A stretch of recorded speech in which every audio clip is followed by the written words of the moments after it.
right, and we are live. Welcome, everyone. Hello. Welcome. How's it going? Good evening. Got a fun stream tonight. Got my friend here, the Sleeping Gloom. If you guys have been on Deej and I's Discord, you've probably seen him lurking on there and chatting and everything. If you're not on our Discord, go get involved. We'll there should be a link already in the description of this video, but if not, I'll make sure there is one at the end. But yeah, pretty cool group of collectors, and have a good time in there. So yeah, I've had a good time in there. Yeah, I probably shared too much. Really fun. Probably annoying. No. I feel like it's amazing because I get in there and it'll be like 25 messages since I was last in there, 75 messages and I was the last. Like, people are active, like people are just enjoying it, so it's a good place to chat, you know. Yep. But yeah, we got a fun stream, guys. Experts, oh, what's that? I'm just saying it's good to have a bunch of experts in there. I'm glad that you're willing to share your knowledge and be part of it for sure. Absolutely. Nice to officially meet you. Yeah, likewise. Yeah, so excited to have Sleeping Gloom on with us tonight. So we're going to talk about some different things. If you guys are unaware, I mean, he's going to talk a little bit about his background, but he works at a card shop and has been a long time Pokemon collector. He's also collected other TCGs. So we're going to kind of pick his brain, get his perspective on this crazy Pokemon boom that we're going through right now. We're also going to talk about the card game itself, not just collecting, a little bit about his experience playing the game over the years, and then kind of a comparison between Pokemon and other TCGs, which I think will be a fun topic to talk about as well. If we've got time at the end, I would love to just discuss between all three of us, like what our favorite eras / sets are. We'll see if we got time for that. And then as usual, we will end off the stream with our artist spotlight, which I think I'm pretty excited about this week's, and we got some cool stuff to show you guys there at the end. So if you guys got questions, you can feel free to drop them in as we go.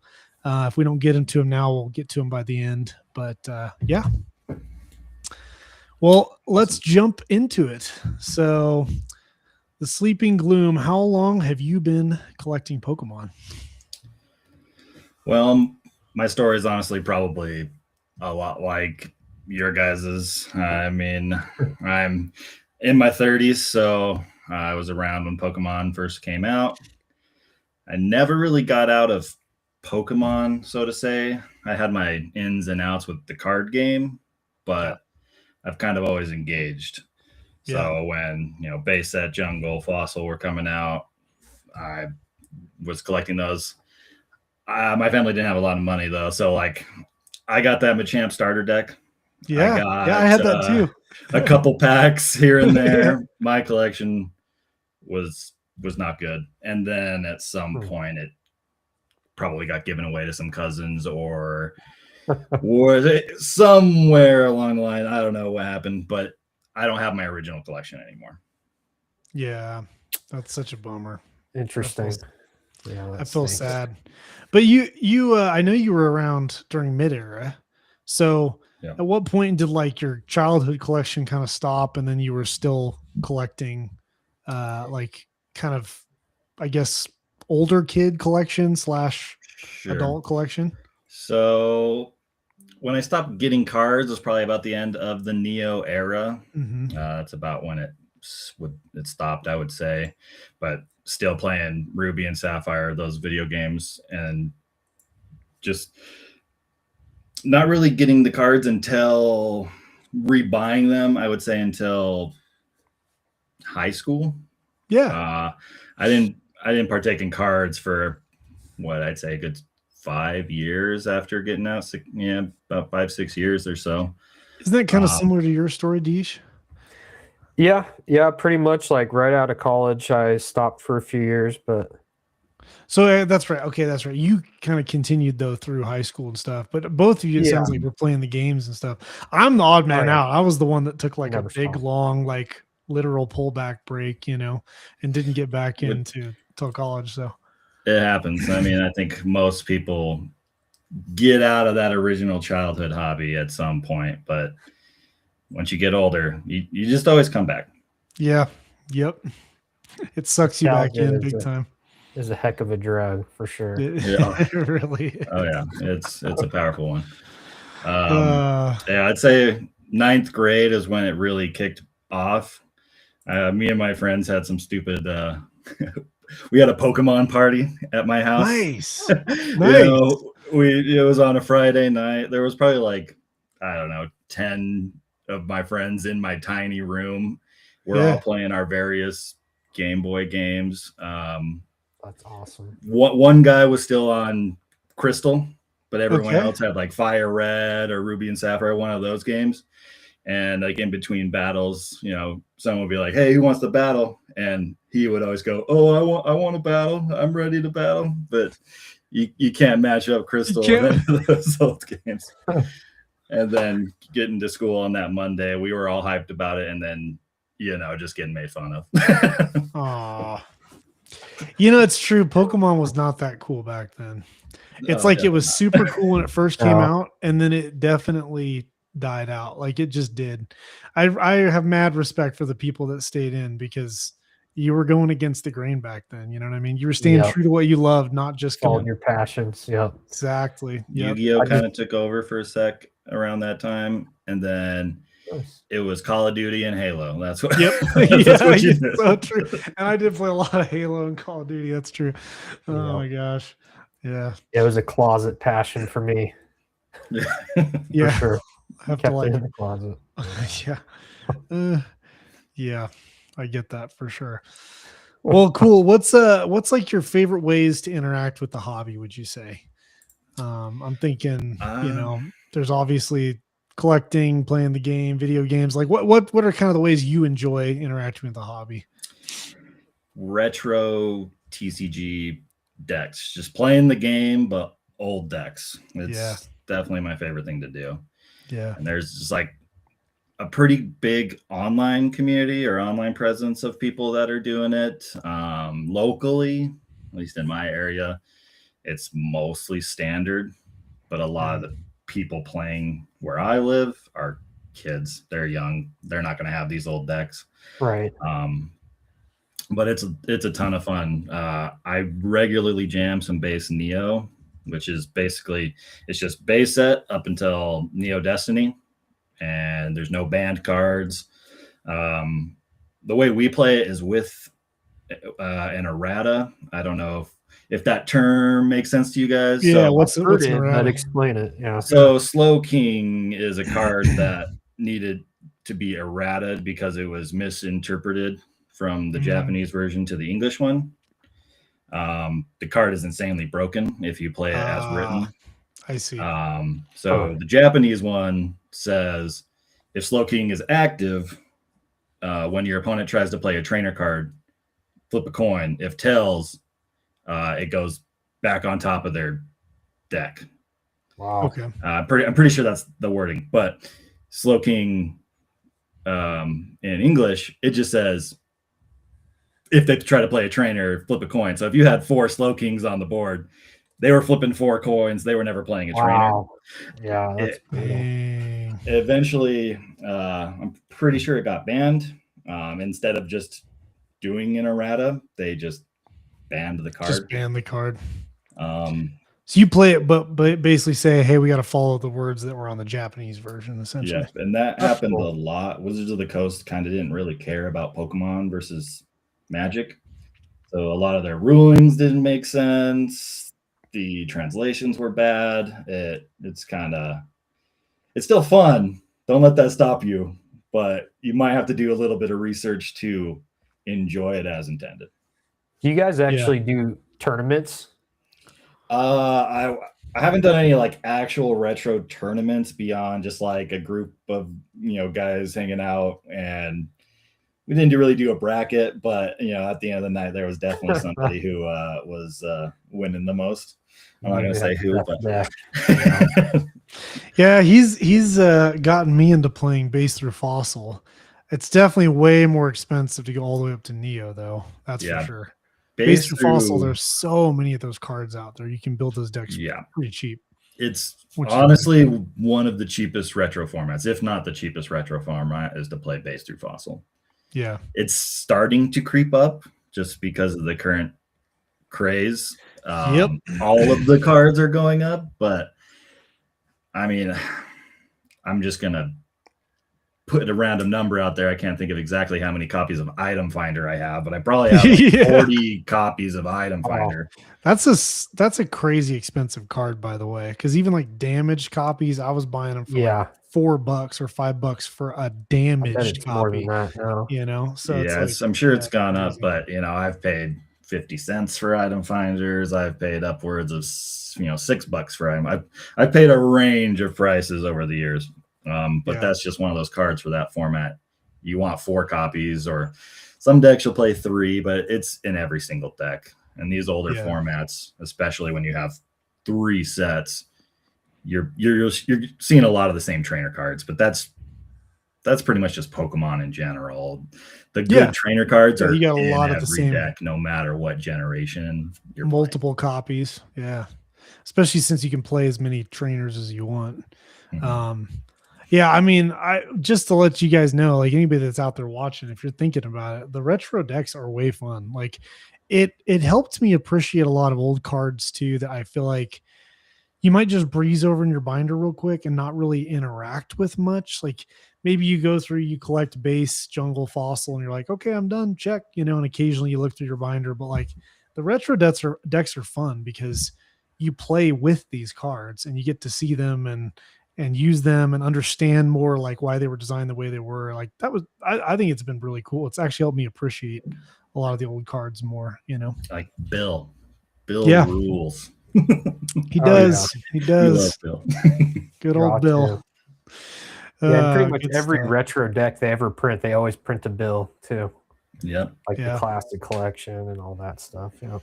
And I think the classic collection, I never bought one, but I believe it's printed as a supporter. Okay. And supporters you can only play 1 per turn.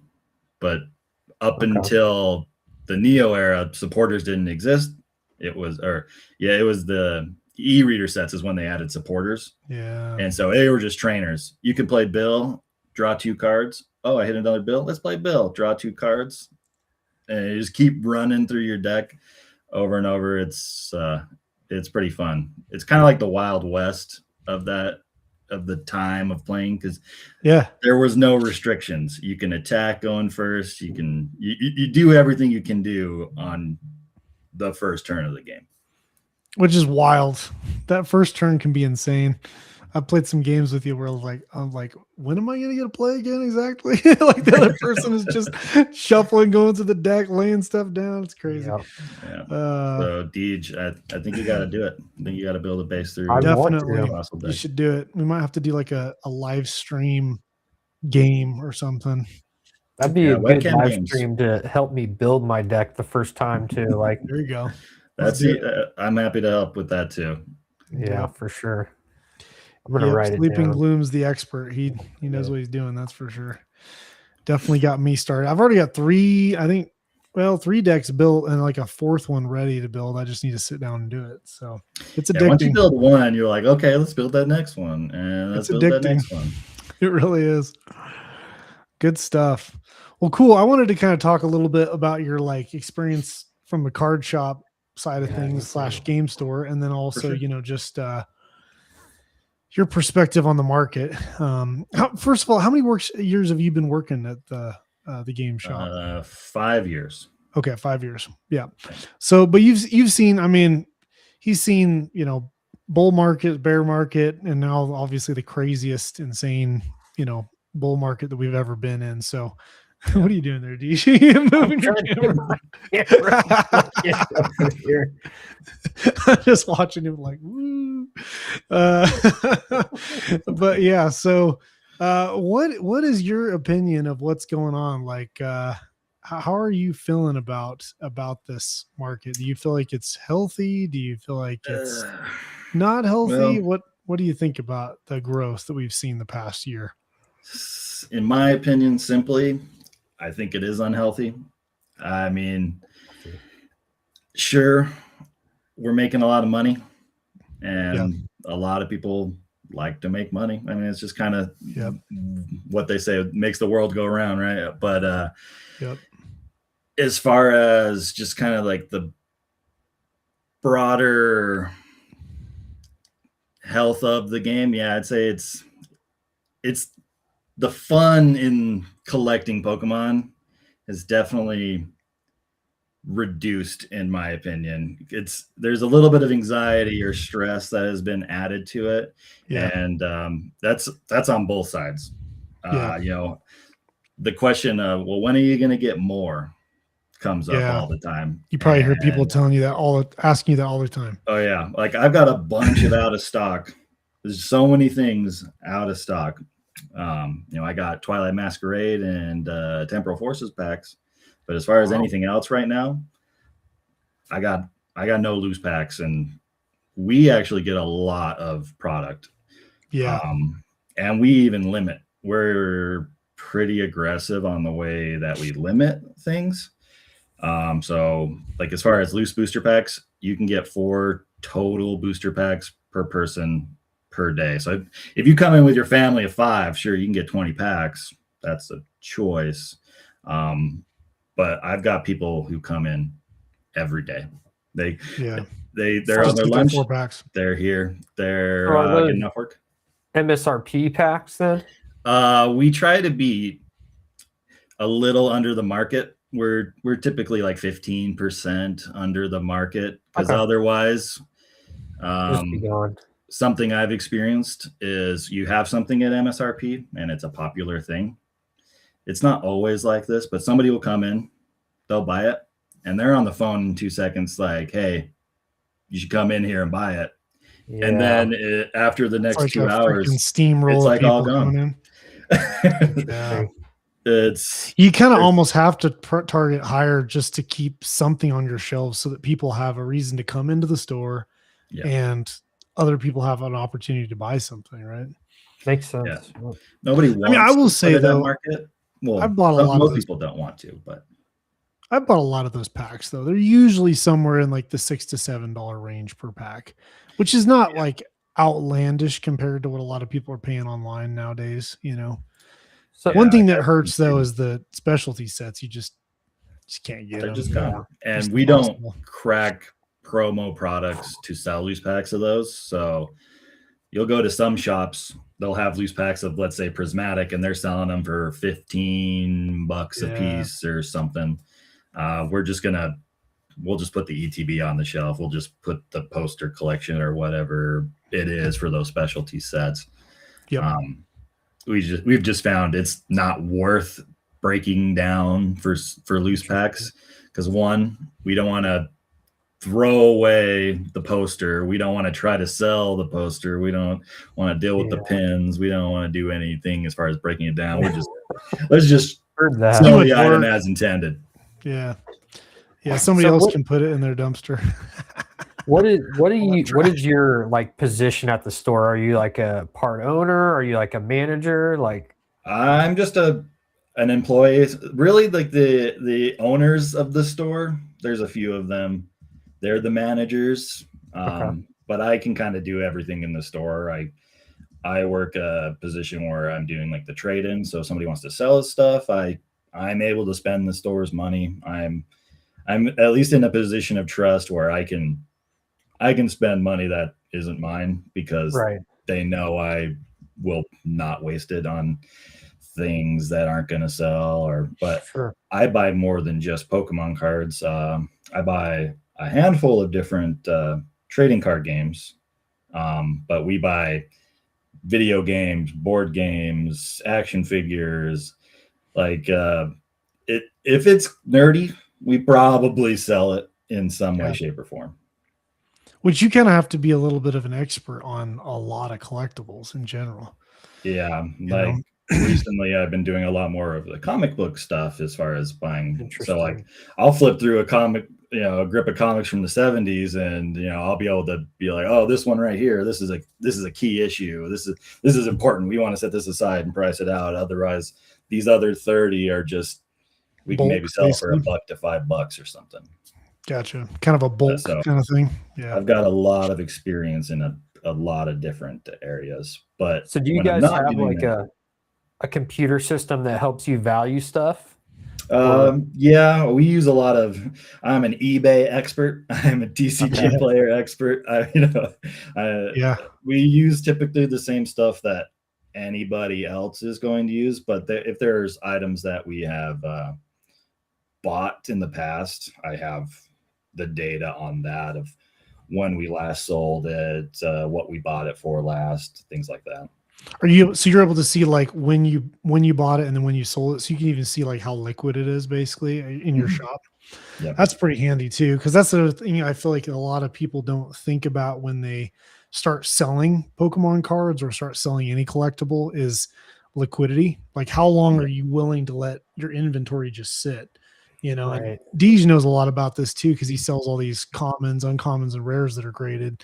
And some of them he's willing to just let sit there for months to find the right buyer.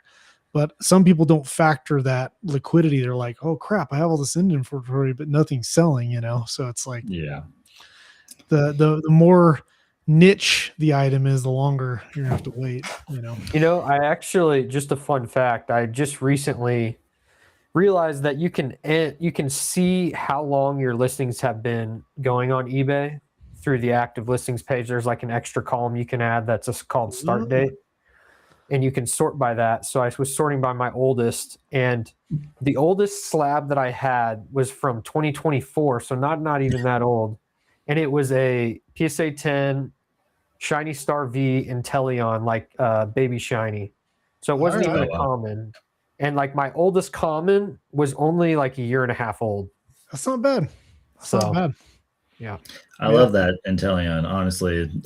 I was shocked. It was only listed for $30. It's a good card. Too. Yeah. That seems like a good deal. It seems like a good deal to me. Yeah, back when grading was like $15, so I had it listed cheap. I actually raised the price when I relisted. I was like, that's it may sell better because it honestly might sell better because you raise the price. Exactly. That's so true. Like there's like some psychology where somebody's like, oh, that's cheap, I don't need to hurry. And then somebody be like, oh, that's I don't want that. Must be really rare. Like, oh yeah.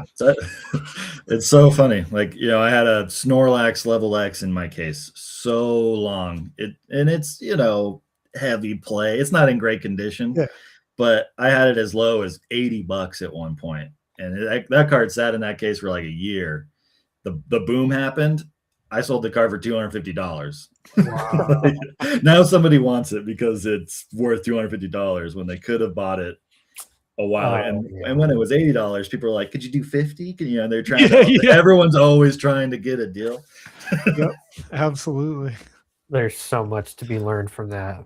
There really is. That's fascinating, actually. I think there's a lot of us fall for not being interested in things when they're cheap. And then when they start to get expensive, all of a sudden we're all wanting to collect them and interested, Yeah. I think it's a couple things, because if you're already into it and you were feeling like I can wait, and then it starts to go up, you hit that, oh no, I don't think I can wait anymore. Better hurry. I have to spend $200. That's the FOMO I've been experiencing this whole past year. It's like, shoot, all the cards I thought I could wait. Now I'm like, crap, gotta hurry up and buy them, Yeah, just spend the money, I guess. Disaster. Okay, so here's buy cards at like 85%, 80%. You guys might be shocked. We buy quite low. And people still say yes. I mean, people will think it's a ripoff, but like if it's below $50 in our cash offer, we're gonna pay like 40% because we buy a lot of stuff. But there's a few things to that. We are always buying. There's never a time where I go, sorry, I don't have the money to spend right now. I'm not buying or anything like that. We're always buying. Yeah. But if you do get store credit, you do get paid more, and that is an option at our location. You're going to get an additional 20, maybe 30%. It kind of depends on the card. Once your cards start to get higher value, then we have more wiggle room. We might pay you that higher 50, 60%. It just kind of depends on, do we think we're going to sell this card and how long are we going to sit on it? Sure. So compared to like vendors at a card show, we pay pretty low. Yeah. Sure. I mean, I get it. I think too, though, of what a lot of people don't factor in is kind of what we were talking about earlier, that liquidity part, right? Like part of what people are paying for when they bring in their cards and sell them to you is they're getting money instantly and extremely low effort, right? Like they Yeah. literally hand you a Yeah. stack, you do all the pricing, you pay them the cash right away. Totally. They get it, they get to walk away. You guys then have to list all the cards, put them all out on the display. If you're like Deej or I selling cards on the side, we have to like list them on either TCG Player or eBay. Then we have to ship them out. There's all of that Wait for the legwork. sale. Yeah. Sometimes the cards sit for months or years and like before they sell. So it's like people underestimate. People will say it's a ripoff if they're not getting like 85, 90%, but it's like they don't factor in that liquidity. They don't factor in that you're paying to get money. You're giving up maximum profit to get money fast, you know, and have low effort, you know. And sometimes when you're the person buying, you know, you don't have to be, you're not trying to be rude, but you kind of have to be like, hey, if you want that 90% and you're probably going to get closer to 85%, you can list it. You can sell it yourself because I've got your $200 right now. What do you want to do? And you guys are, I mean, Rain was saying this, right? Overhead and salaries. It's like, you guys are a card shop. There's the building itself, all the employees, like all of that comes out of the profit that the card sells for to keep the business running and make it so that I can walk in and buy a card from you guys in the display. You know, that's a service that I'm, you know, getting provided as the customer, you know, so for sure. There's a real push and pull to getting the most out of your value and just the ease of just getting what you need at that moment. Because some people don't have time to wait. I've heard it all. I've heard people having to pay their bills today. I've heard, you know, I'm going to get evicted from my, my roommate's going to kick me out. If I've heard so many things. I'm sure you've heard that one. Oh yeah, it's my birthday. Can you pay me a little bit more? I can tell you happy birthday. That's got to be hard. A lot of cool stuff. Yeah. How do you deal with the highs and lows of buying people's collection, like them putting pressure on you? Like, do you feel like it's gotten better over time, or is that?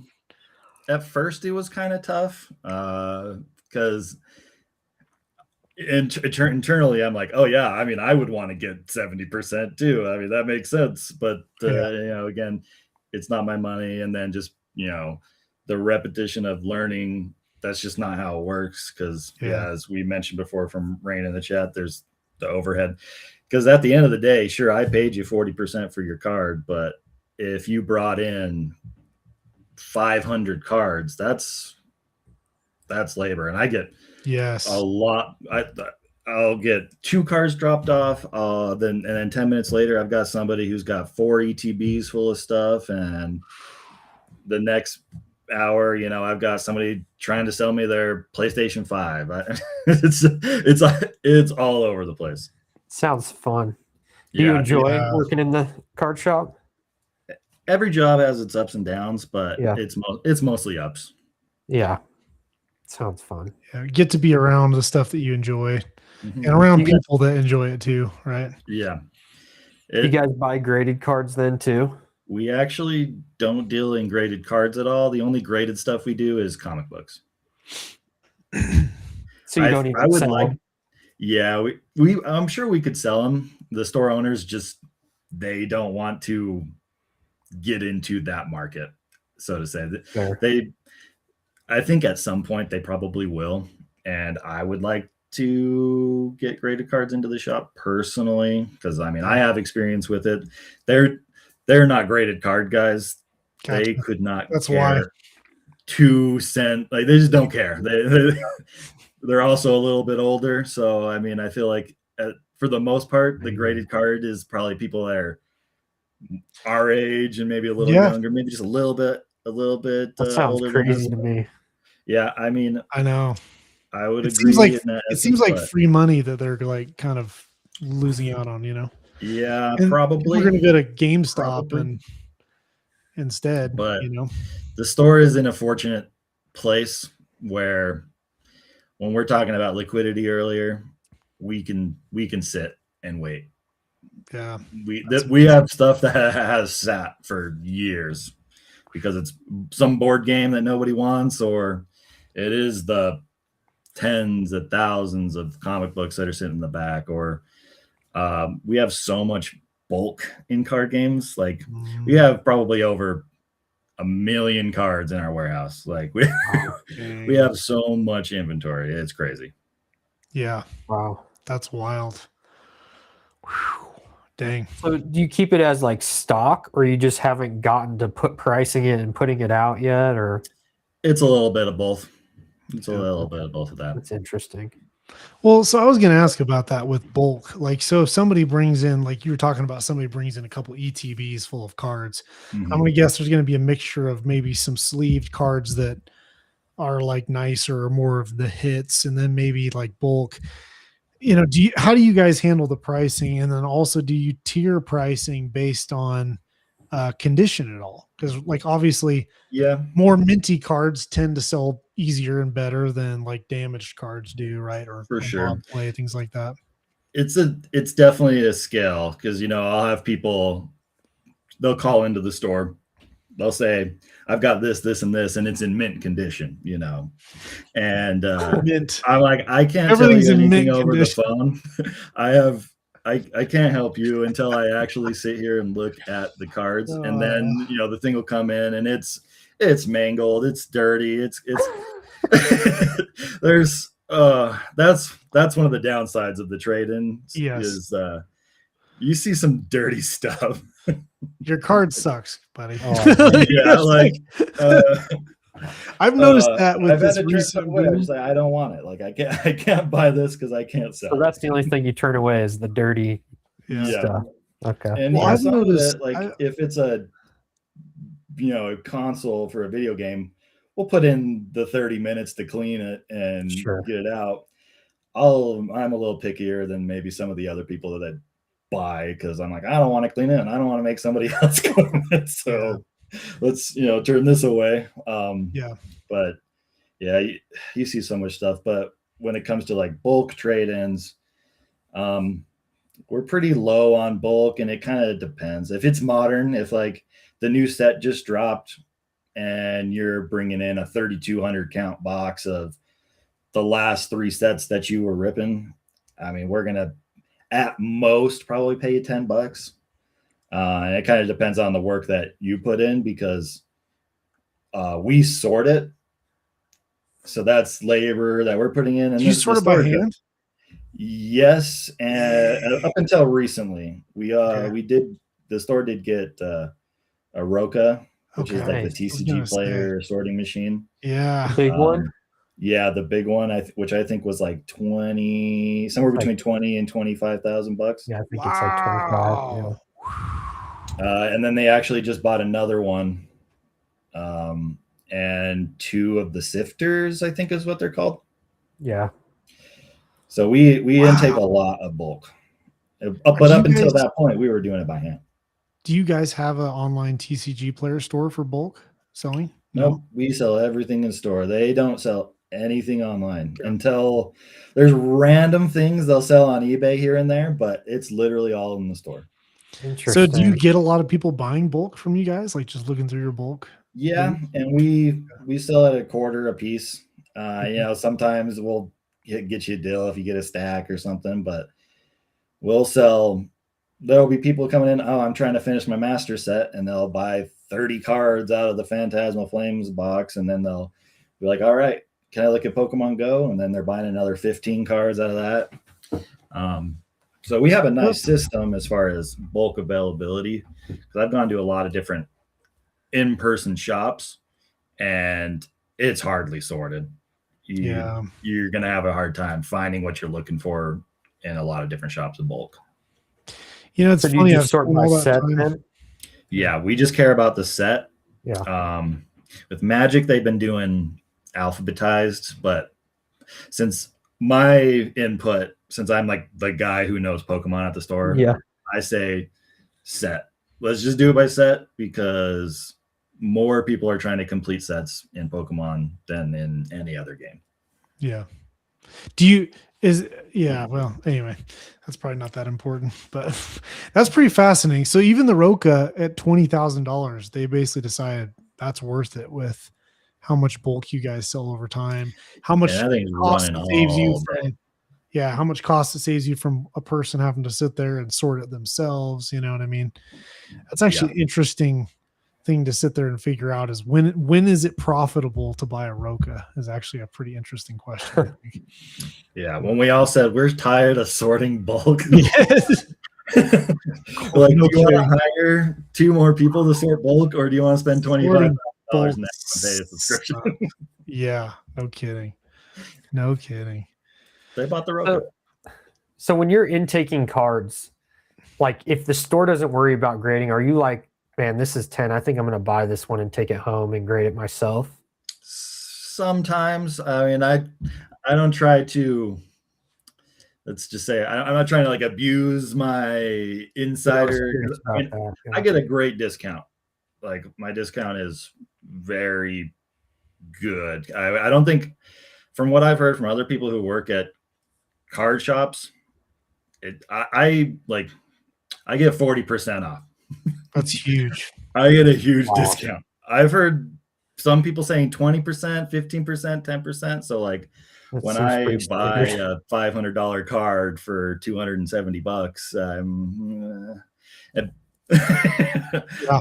It's especially if it's nice. a 10. My God. Yeah. But you know, I'm not buying too many things I'm not interested in just to maximize some value out of it. Yeah. Yeah. That's a tension for sure. Like to try and you don't want to take advantage of your employer on that. You know what I mean? Operate like a competing business of sorts. You know what I mean? Right. Like I sell stuff. I have my own TCG player shop, but it's hardly things that I'm buying and then listing on like it's more like your I say collection. Hardly, it's just not even at all. It's cards I don't play anymore. It's a card I don't care about, or I ripped open some packs and it's time I don't want any of those cards type of thing. Yeah, it almost would be like a non-compete clause where like it's just so weird to like buy it and then just sell it immediately. That would feel I wouldn't like it would feel wrong. Yeah, right. It's just you know, you think about it and you're like, why am I not doing this? But then at the end of the day, it's just it wouldn't be worth it to me. I like where I'm at, and why jeopardize something like that? Absolutely. Yeah. Your integrity matters a lot too. Yeah. Well, okay. So while we're talking about temptation, how do you resist the temptation to not spend all of your paycheck on ripping packs?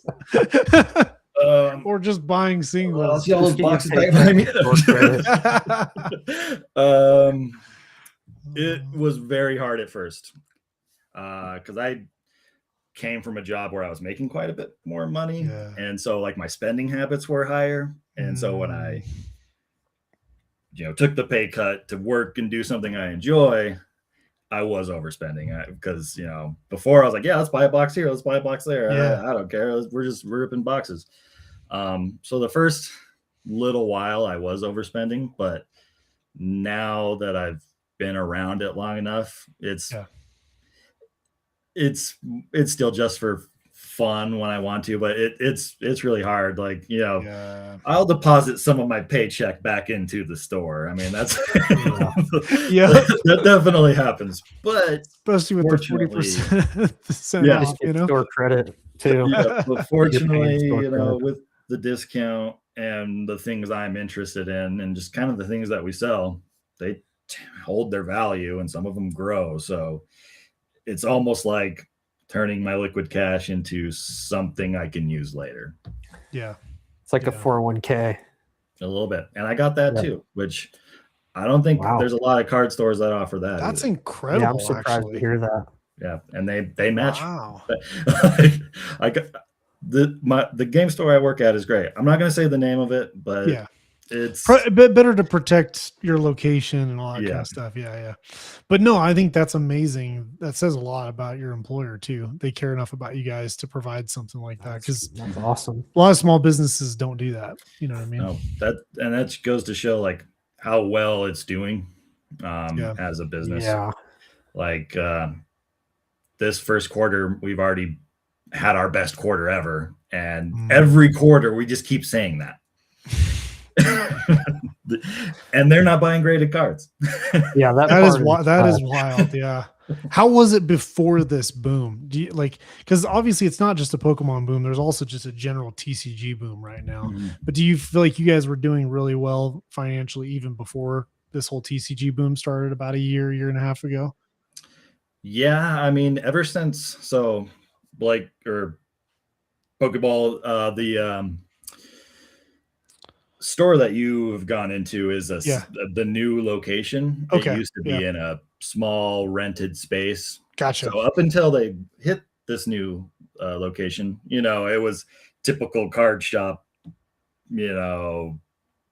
slow growth, maybe some growth, some months, maybe some growth. But now that we're in this new location, the foot traffic is amazing. It's like That's right awesome. In the center of the city.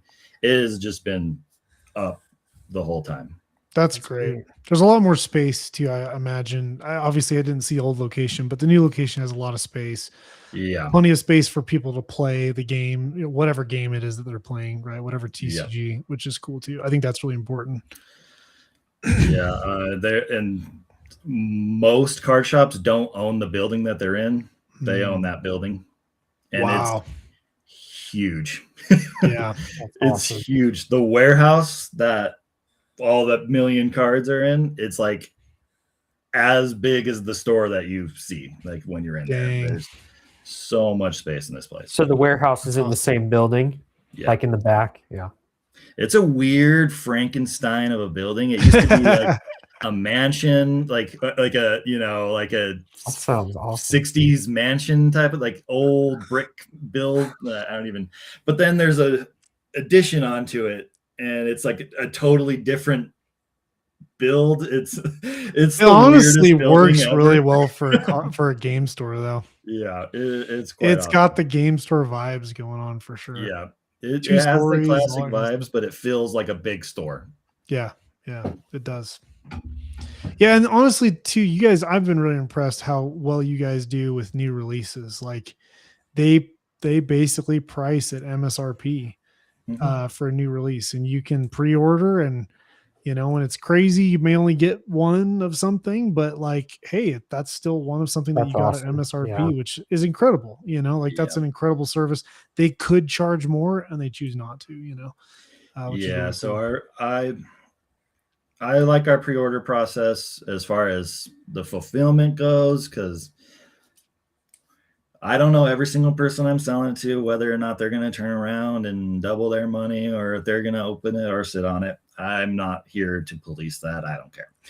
Yeah. But when we do our pre-orders, typically how it's going to go is we'll have our league on the Saturday. We'll tell the people who play in the league, all right, you ready to pre-order? They can go through. They'll get first dibs. They're at the top of the list because they show up every game. They're playing the game. So our store definitely cares more about the players than which makes sense. The people who are just buying and leaving. Not to say we don't care about them, but we want to make sure they're taken care of because they put the effort to show up. But once we open that up, we'll post it on all our social media things, on the website, things like that. And compared to other games, the other games, they don't fill up. But Pokemon, it's within 24 hours we have to close it because we just know we are not going to be able to fulfill it anymore after that point. And so like in that, and this is local game store, word of mouth, no online sales, we'll fulfill 300 plus orders. And that's selling, which is incredible. One box per person, or one of each item per person. So typically, like, you'll go in, you'll put your pre-order, you say, I want a box, an ETB, a bundle, the 3-pack blister, and you can shoot for the stars. You can say, I want a case of everything.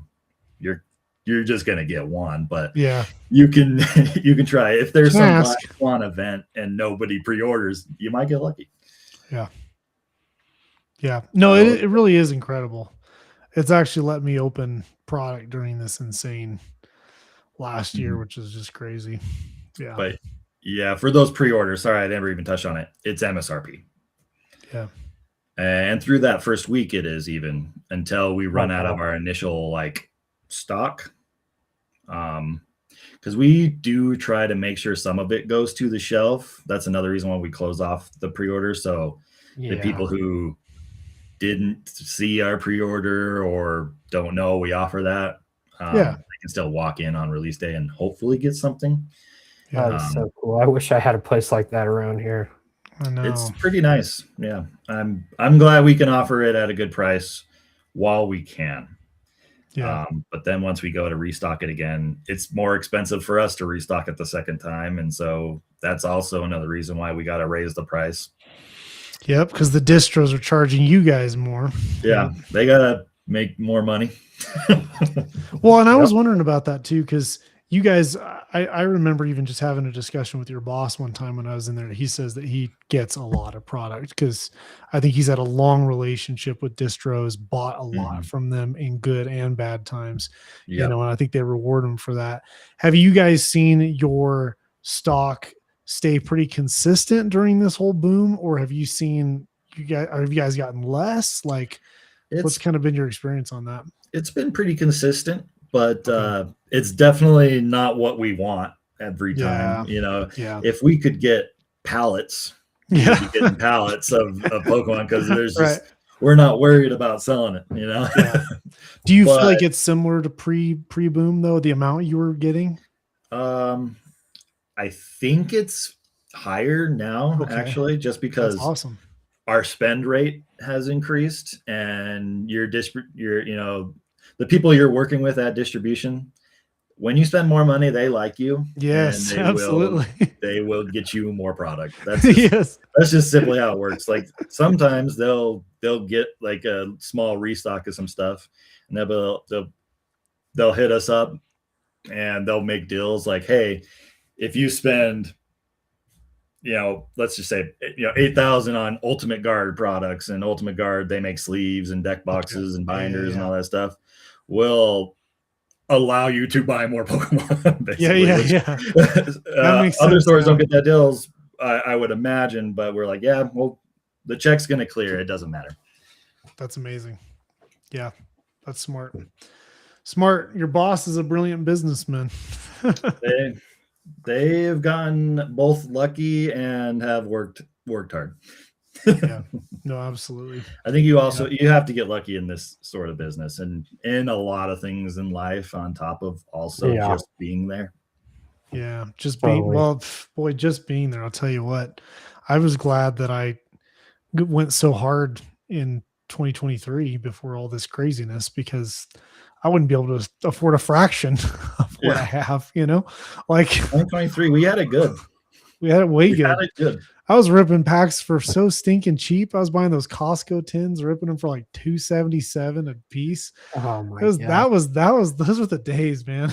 That's when it's fun. I agree. That's when it's fun. I ripped so many packs. I'd go into Costco every time and just like grab a stack of tins and put them in the cart, and you know, oh shoot, you didn't have to fight for it. I know, I miss those days. Like I see in the Discord today, you know, all the queue updates. I don't bother. I'm just like, dude, I'm getting really good luck to you guys. I hope you get something, but I'm just like, it's terrible. I'm getting lazy about it. I used to try for Walmart and Target. I don't even try anymore. I never get anything with those. The Walmart's Target ones. worthless. Walmart's worthless. Target is extremely annoying. You just sit there and try to add to cart about 1,000 times until the button on your mouse just falls off. You know, it's such a horrible experience. Like those companies exist to make the scalpers with the bots rich. Like that's all they do. They don't care. They're making their money. Yep. They don't care. I was gonna kind of ask you though, because you know, it's probably happened, especially over this past year, but even just over the years that you've worked in the card shop, have you noticed like a difference in the type of people that you see come in and buying cards? Yeah. It's every person that you can imagine. It's, you know, Timmy and Grandma, and it's the guy who just got off work in their suit and tie job, Wow. trying to make their quick buck. I don't like to judge. Pokemon's for everybody, but you can kind of tell when they don't know what they're buying. Yeah. There's always that age-old question, well, what pack has the good hits in it? And without trying to be like, I'm probably going to say this a couple times. Without trying to be rude, I say, well, if you really like Pokemon, any of the packs have something good for you. Yeah. I like that. Like that one, seriously. but it's all over the place. And since my store does limit it, you'll see there will be a period where people will come in. It's Monday, they're here. It's Tuesday, Wednesday, Thursday. Wow. They come in, they get their ration every day. And their ration, I love that. their ration. Like a ration. But whenever that tiny downturn was, what was that, like November, October? Yeah. That was like the last. I haven't seen those people again. What? There was that tiny little downturn. We lost what, 5%, 10%, and so many people I saw every day I haven't seen since. See, that's fascinating to me because success. Like I keep running into like a lot of people online, like in our tight Pokemon communities. Like a lot of the people I would say are very deep in this hobby.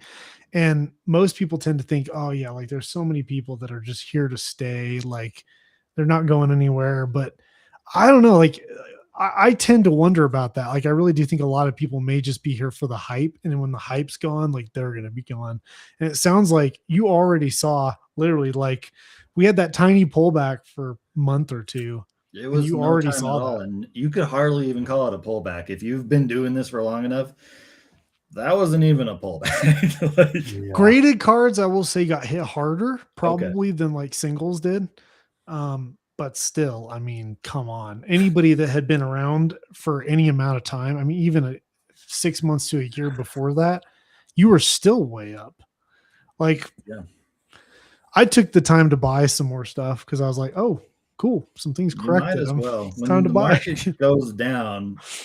That's the time to buy. Yes, exactly. You buy. If 100%. So, like, I mean, I think being optimistic, 60% of those people stay. Like 60% of these new people stay, and I think that's still a good amount of people. Yes. Yeah. Yes. It is. That's being optimistic, in my opinion. Just like, so you think that when things cool off, whenever that is, you think 40% at least of the new people that came in are going to leave? Probably. This is a made up statistic on the spot. Yeah. But that's just based on what you're seeing, how you're seeing people come in, how you're seeing people get into the hobby and then leave, all that kind of stuff. Yeah. I mean, I think that's valuable. My general feeling. I think it's more valuable than my own gut feeling though, because it's like, yeah, I'm way plugged into the hobby, but I'm not seeing the average everyday person come in and buy. And you know what I mean? Like I'm interacting usually with you guys, right? Like people that are deep into this. So it's like, it's harder for us, I think sometimes to imagine what are the casuals doing? You know what I mean? Right. Yeah. What do you think, Deej? It seems like you got something on the tip of your tongue. I have so many questions for you. It's just, I haven't been in a card store in so many years. Like I used to go as a kid and I just didn't have the freedom that I wanted back then. But every shop does it differently. We choose to keep our shelves full of stuff by trying to keep our prices lower.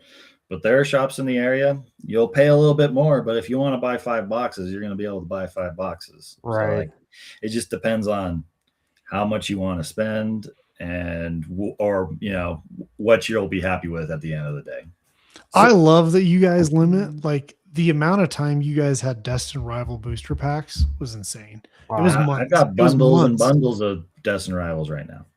Oh, I got to get over there. What the heck? I got bundles. I have a weakness for Destin Rivals. It's like I Yeah. can never buy enough of that set. So I assume it's the same for all the TCGs, and you guys get like One Piece boxes too, and you sell them for MSRP. Or Our One Piece allocation is abysmal. Like okay, Pokemon, we can get a good amount of it. One Piece, we get like a case. We get 6 boxes, so we don't sell One Piece booster boxes. It's literally it's the same thing. You get 4 packs, and that one we actually try to only put it out on the league night, so the people who are coming in to play are buying it. Since cool. It's so little, like if we got cases on cases on cases, sure, we'd have it on the shelf throughout the week, but we want to make sure the people who are coming into play they're happy and they want to be able to get the cards.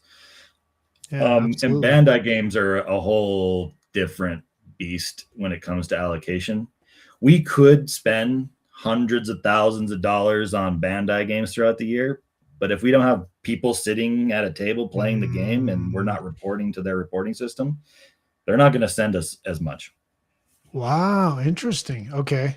Does it go through the same distributors though as Pokemon and Magic and some of these other games, or is it a different set of distributors? Okay. I'm pretty sure it's the same ones. But Bandai themselves, we deal with like 5 different distributors. We have a lot of different businesses that we buy probably from. The Southern Hobby and Peach State and all those Southern ACD. God, those are the 2 that we deal with a lot. But okay. So is Bandai then just setting the terms that where they purposely are saying it's not just about spend. The distributors have to check your player exactly. Count, they even if the distributor likes us, they're told how much that we're allowed to get, like at a maximum capacity. They have a lot more control. Interesting. Yeah. So thankfully, our One Piece league night has been going up and up and up. So and Bandai is slow. Bandai works at a very slow rate, and you also have to pre-order and pay far in advance. It's like 4 months, in advance. Of 4 months. It's far in advance. Getting a Bandai game is rough. Dang. Now is Bandai is also doing the new Gundam. Yep, they do a ton of games, and that's another. I think Bandai makes a high quality card stock. They've got nice looking cards. My issue with Bandai is they have their fingers in too many baskets. They're trying to get the One Piece crowd, the Gundam crowd, the Dragon Ball crowd, the Union Arena crowd. They have so many different games that they won't ever meet the demand for One Piece until that dies, which I don't think it will die. Which I think One Piece is one of those games where it is doing surprisingly. I don't even know if it's surprising. It's just doing well. Yeah. Yeah. So are people bringing in a lot of One Piece collections? Are you starting to have like a bigger section of the store set out for One Piece? Like, is it like a growing? When it comes to singles, we are pretty adverse to risk. We don't sell a lot of different games. Okay. I think One Piece might be one of those games that we might start selling the singles for, because I think there is a market for it where we will actually sell them. But when some games, when they rotate cards out, all of the value in those cards just go away. And if they weren't liquid, you essentially are at like and 90 to 100% loss. As far as games go, and one of these I don't think we should keep selling, but one of the store owners loves it, so we're going to keep selling it. We sell Magic. We sell more Magic singles than all of the other games. We are a huge Magic store. That's like, we sell more Magic than all of the other games. Wow. It's also because more money is going into it. Our event nights, there's more of them, and there's more people showing to play. I've seen you guys as Magic nights. They're busy. They're huge. Super busy. We sell Pokemon singles, and they weren't selling Pokemon singles until I started working there. Okay.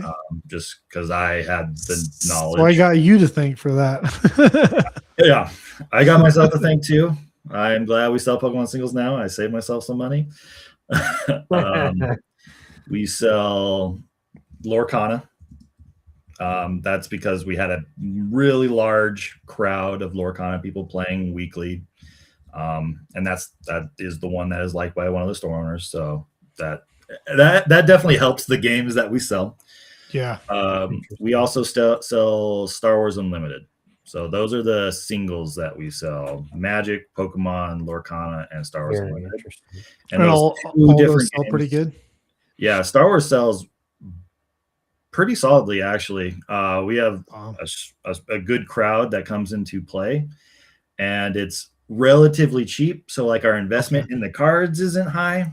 And so the cards are actually turning as well. We have just one case, but it's, you know, it's got a good amount of cards, and it changes. People are buying it and people are selling it to us. So do you feel like Star Wars is more, because like One Piece I feel like is more player focused? There are people that are in it for collecting, but I feel like it's more focused towards the playing side. Do you feel like Star Wars is kind of like that too? Oh, definitely. There is a collector aspect to Star Wars. I like to collect it, but it is a player first game. Okay. They're trying to tap into that collector market.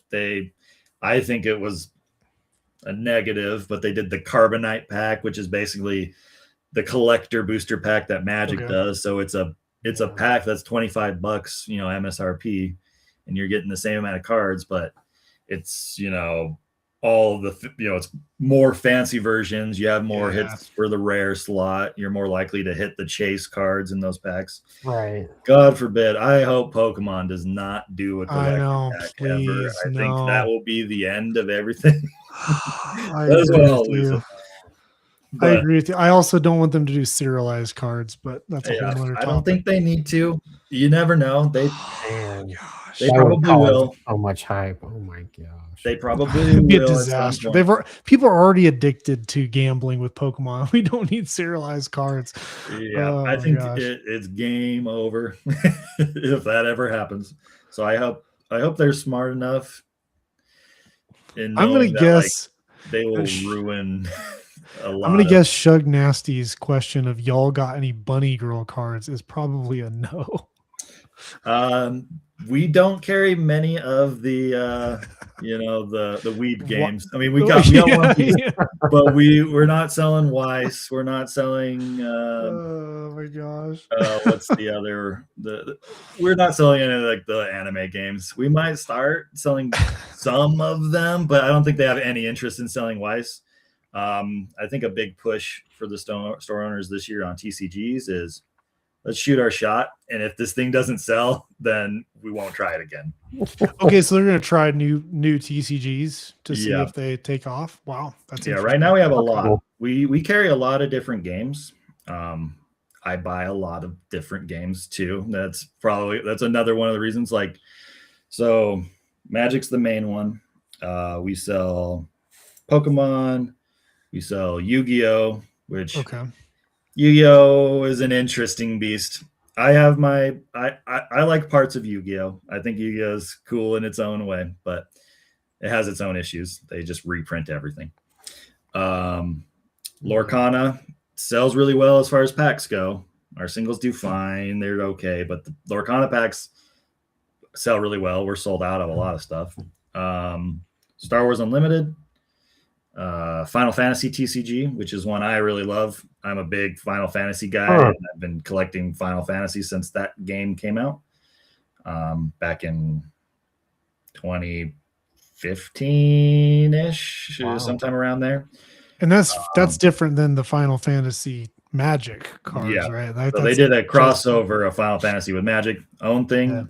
Yeah, Final Fantasy has their own card game, and thought it wasn't a bad idea. It was the best selling Magic set ever. I mean, they made more money in one day than they did with any of the other sets of Magic. Like, and that's Wizards of the Coast. The Final Fantasy Magic set was insane. That was also one of our best days of all time as well when that set released. Interesting. It beat Lord of the Rings, which was our previous best day. Was when Lord of the Rings came out. The Lord of the Rings Magic. Yep. what other games? They recently gave a shot to Elestrals, which I have no opinion on that. But I think they made friends with somebody at one of the conventions they went to, and their distributor was pushing it. So they're like, yeah, let's make you happy. Let's try it. Did you mention Sorcery? Because I know you collect. We do carry Sorcery, but that's an interesting one. Sorcery is honestly, in my opinion, the coolest game out right now. But it takes a certain type of person to be interested in Sorcery. Mm-hmm. It's a Sorcery Contested Realm. The big appeal to that game is if you like hand done art, if you like classic fantasy, that is the game for you. Every single piece of art in that game there is an original of all of those cards. None of it is digital. Yeah. You can find the original through the artists. The artists own their work. So if they ever reprint the card, that's cool. They get the permission from the artist to use it again. That's awesome. I love that. They're just doing so much right. And it's a fun game. It feels really different, but they're doing stuff that maybe some people would think is controversial in a way. Like, so Magic has banned some cards from their past. There's a card called Crusade, and there's a card called Jihad. Those cards have been banned in Magic. You can't buy them if you were like a sanctioned Magic store, or if somebody they could. Not only are they banned from playing, but you can't even buy them. Yeah, well, like us as a store, people will sell them, but eBay actually even pulls down listings. You can't buy them on TCG Player. You can't buy these cards without. That's crazy. Like high censoring, basically. But Sorcery said, you know what? Let's make Crusade. Let's make Jihad. They were just kind of like, we don't need to be sensitive about some things. But I don't know. Not to go further into just that specific game. I'm a big fan. I'd say you should look into it if you like classic fantasy and tactics, because it's a tactics style card game. You're playing on a grid instead of just playing the cards on the battlefield. You build the board and then you move your cards, your pieces around the board as well. That's cool. Yeah. But yeah, we carry a bunch of stuff, a bunch of different card games. That's awesome. Man, fascinating. I feel like I've talked to you about a lot of different things, but there's a lot that I'm learning from this conversation. It's really cool. Changing the subject again, like I said, I have so many questions, but like, what's the most expensive collection you guys have bought? Like, do people bring in like crazy stuff? We've spent a lot of money on some collections. The most expensive collection we bought is we basically bought out a store. Okay. $500,000. Oh, a good bit. Yeah, just a little bit. $500,000, dude. Man. And that got us a lot of old comic book slabs, a lot of sealed Magic booster boxes, like 1999 boxes, like old Magic. For whatever reason, there's more of that out there because more people believed in Magic than they believed in Pokemon. Interesting. I could see that. Like a box of I'm just pulling a number out of my butt. This could be a little bit off. I haven't checked prices recently, but like Urza's Saga is an old Magic set from like 1999, maybe 2000. In that era, they finally introduced foil cards because Wizards of the Coast was printing Pokemon. Pokemon had holographic cards. They went, maybe we should put foils in our game. Yeah, no kidding. There's some crazy multipliers on the foil cards in those because you get like 3 in a whole box of 36 packs. Wow. But a whole box of that is like in the realm of $8,000 or something. Wow. And which is expensive, but way cheaper than like a Pokemon base set booster box. Yeah. Yeah. I was looking at a pack of Skyridge and that's like $4,000 for one pack. One pack of Skyridge. Skyridge is especially expensive because I think it was the lowest print run of anything WotC did. Oh yeah. Well, Well, okay, I take that back. Legendary Collection probably was the lowest, but it was definitely the lowest of the e-readers, and it was lower than all the Neo series. Yeah, I'm curious which of those sets are the lowest. It is probably Legendary Collection or Skyridge. Probably Legendary, but I don't know. Maybe it is Skyridge. Skyridge is pretty low. Skyridge is tiny.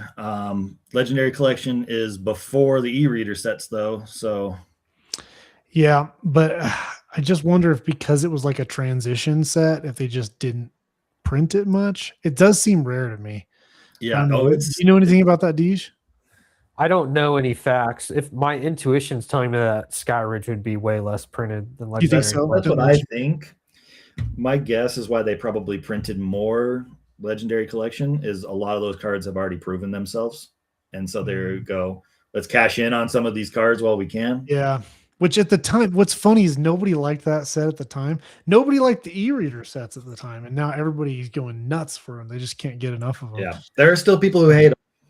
They think like, they're the ugliest sets. And it's not because of the art. Yeah. It's because of the card frame. I will say though, like Disagree. that's something that Rudy gets right. I mean, you were talking about old Magic boxes, right? Like Rudy gets that right. Like some of the stuff that people hate today, just let it sit there for a few years and the nostalgia kicks in and all of a sudden everybody's like, oh, it's amazing. It's so cool. Opinions change. Just add a 0 in front of it and then people will like it again. You know, wild. Just make it old, you know. It's wild. Rudy, he's a character. He is a character. He's controversial. I'm a fan, but I think it's just because he's playing a character. I mean, he's playing a character, but I 100%. Think his character is funny. Oh yeah, I get it. Really like that. I think it's funny. I mean, like he's got to be really like that.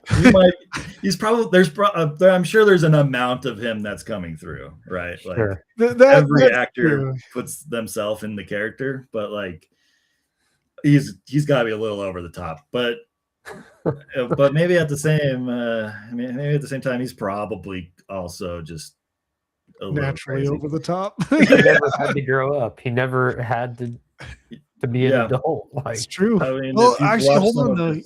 Videos where he's telling like stories. It seems like, you know, if he's to be believed, he's worked hard before he was the Cardboard Kingdom guy. You know? That's true. Yeah, he was doing Wall Street stuff for years. That's true. Yeah, been mechanic work and restaurant work. Fair. Yep. Fair. Sorry, I was interrupting. What were you saying, Pokeball? Oh, I don't even remember. I'm sorry. I think I probably interrupted Deej's string of questions for you. I mean, I'm all over the place, but that's got me thinking. Like, you said you had a higher paying job before. Like, what did you do before you were doing the card shop stuff? Insurance, and it is soul sucking. Okay. Oh man, I don't miss it. The money was pretty good. I mean, I was in sales, and then I transitioned into a different position where I was mostly like, and without just sounding like I'm giving the spiel of working that job, I was one of the advocates for the people that needed the help the most. I wasn't doing just like your typical marketplace insurance. It was actually Medicare insurance. Okay. So I actually learned a lot that has helped the older people in my life, that when it came to their time to being Medicare eligible, I'm like, well, I know how to help you. So that's cool. It was a good job.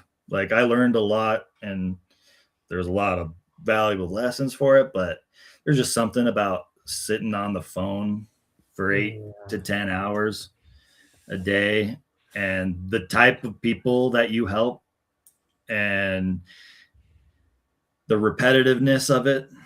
I mean, there was a point where I could name you all the lists of medications that, you know, anybody in their 60s or 70s was taking, and it's good, but seniors are very protected. You can't say a lot of stuff. So you're kind of like, on your toes the whole time. Like there's so many words you can't say. There's ways you can't phrase things, or if somebody makes a complaint against you, you could be fined thousands of dollars. There's like so much. Wow. Like I can't tell you. Well, I couldn't tell you this was the best plan for you, even though I know this plan is going to make your life better. I would have to say something like, this is something that's going to fit your needs, or this is something I think you will like. You can't tell somebody that this is the best thing. You can't guarantee. You can't guarantee anything in life, but there's just so many things that you just. So you have to tiptoe around a lot of things, which is frustrating. Yeah, and then there would be people that call me. They saw the commercial. They call me and they would tell me that I called them to scam them. And so they'd be pissed the second they got on the line. Gosh. Interesting. Your job's probably a lot interesting less. people, but then you help some people and you feel like you actually made a difference in somebody's life, which was actually great. You have so many people that you get into a plan that before they were skirting by, they could barely afford their medications, they had no benefits, they just had regular Medicare, which isn't good. Never just have Medicare. But by the end of it, you help them with something and they're crying. They'll call you every day. Wow. They'll just say, "Hey, how are you doing?" Like, you changed some people's lives. Which was Sleeping Gloom's got a lot of grandparents, a lot of adopted grandparents from all the people he's helped. Right? I have also been, sexually harassed. Oh gosh, by people thrice my age. Gosh, that's awful, dude. Oh yeah, I mean, you take it with a grain of salt. It is what it is. Yeah, I can certainly understand you leaving that though for a card shop job. Yeah, that's a nice change. It's been a great change. I'm happier. Yeah, which is nice. Life's not all about money anyway, Yeah. No doubt. Just gives you options. Just gives you the ability to do things. Totally. No doubt. Totally. I don't know if we fully got to answer the question earlier, but I feel like you did answer a little bit. Like I asked you kind of what your thoughts are, like, having worked in this card shop for a few years and even just as a collector, like what you think about how the market's doing right now, that it's not that healthy, but like, sure. What do you feel like makes you think that it's not in a healthy place? Like, what is it that you're seeing, maybe from the card shop standpoint, but even just as a collector that's making you feel uneasy about it? I think it's the rate of change, and change is scary, no matter like how prepared you are for it. I think it's just how rapidly things have changed compared to even just 2 years ago, 5 years ago, 10 years ago. Even like 10 years ago, it's night and day different. A lot of the people that were a part of it, they can still be a part of it, but it's not what they had before. It's something different entirely. I had friends that they were, for lack of better, they were kind of ashamed to be buying Pokemon in 2012. Right. They would get gift receipts when they were buying stuff at Walmart because they were like, "Yeah, this isn't for me," because but like the communities that you built back then was just, it was totally different. Money was a conversation sometimes, but it wasn't the driving factor of everything. I think that's the big difference of where collectibles are post-COVID. There's always been money in collectibles. That hasn't changed. That's just how they are. But the conversation is the forward part of it, and I think that's what is the unhealthy part of it. And that's not to say it's entirely bad. I mean, it's just a reality of collectibles, cards, and any of these types of things. It's easy to talk about the money, especially when it's going up, and especially when you can support yourself on it. I can't blame somebody for wanting to better their life, even if it's from something I love that was worthless before. Yeah. It's, but I'd say that's the most unhealthy thing, because who knows what happens when the money stops flowing. Yeah. Yeah. Yeah, that's a part that I don't like, is that a lot of people are making it their livelihood. It's like a business to them.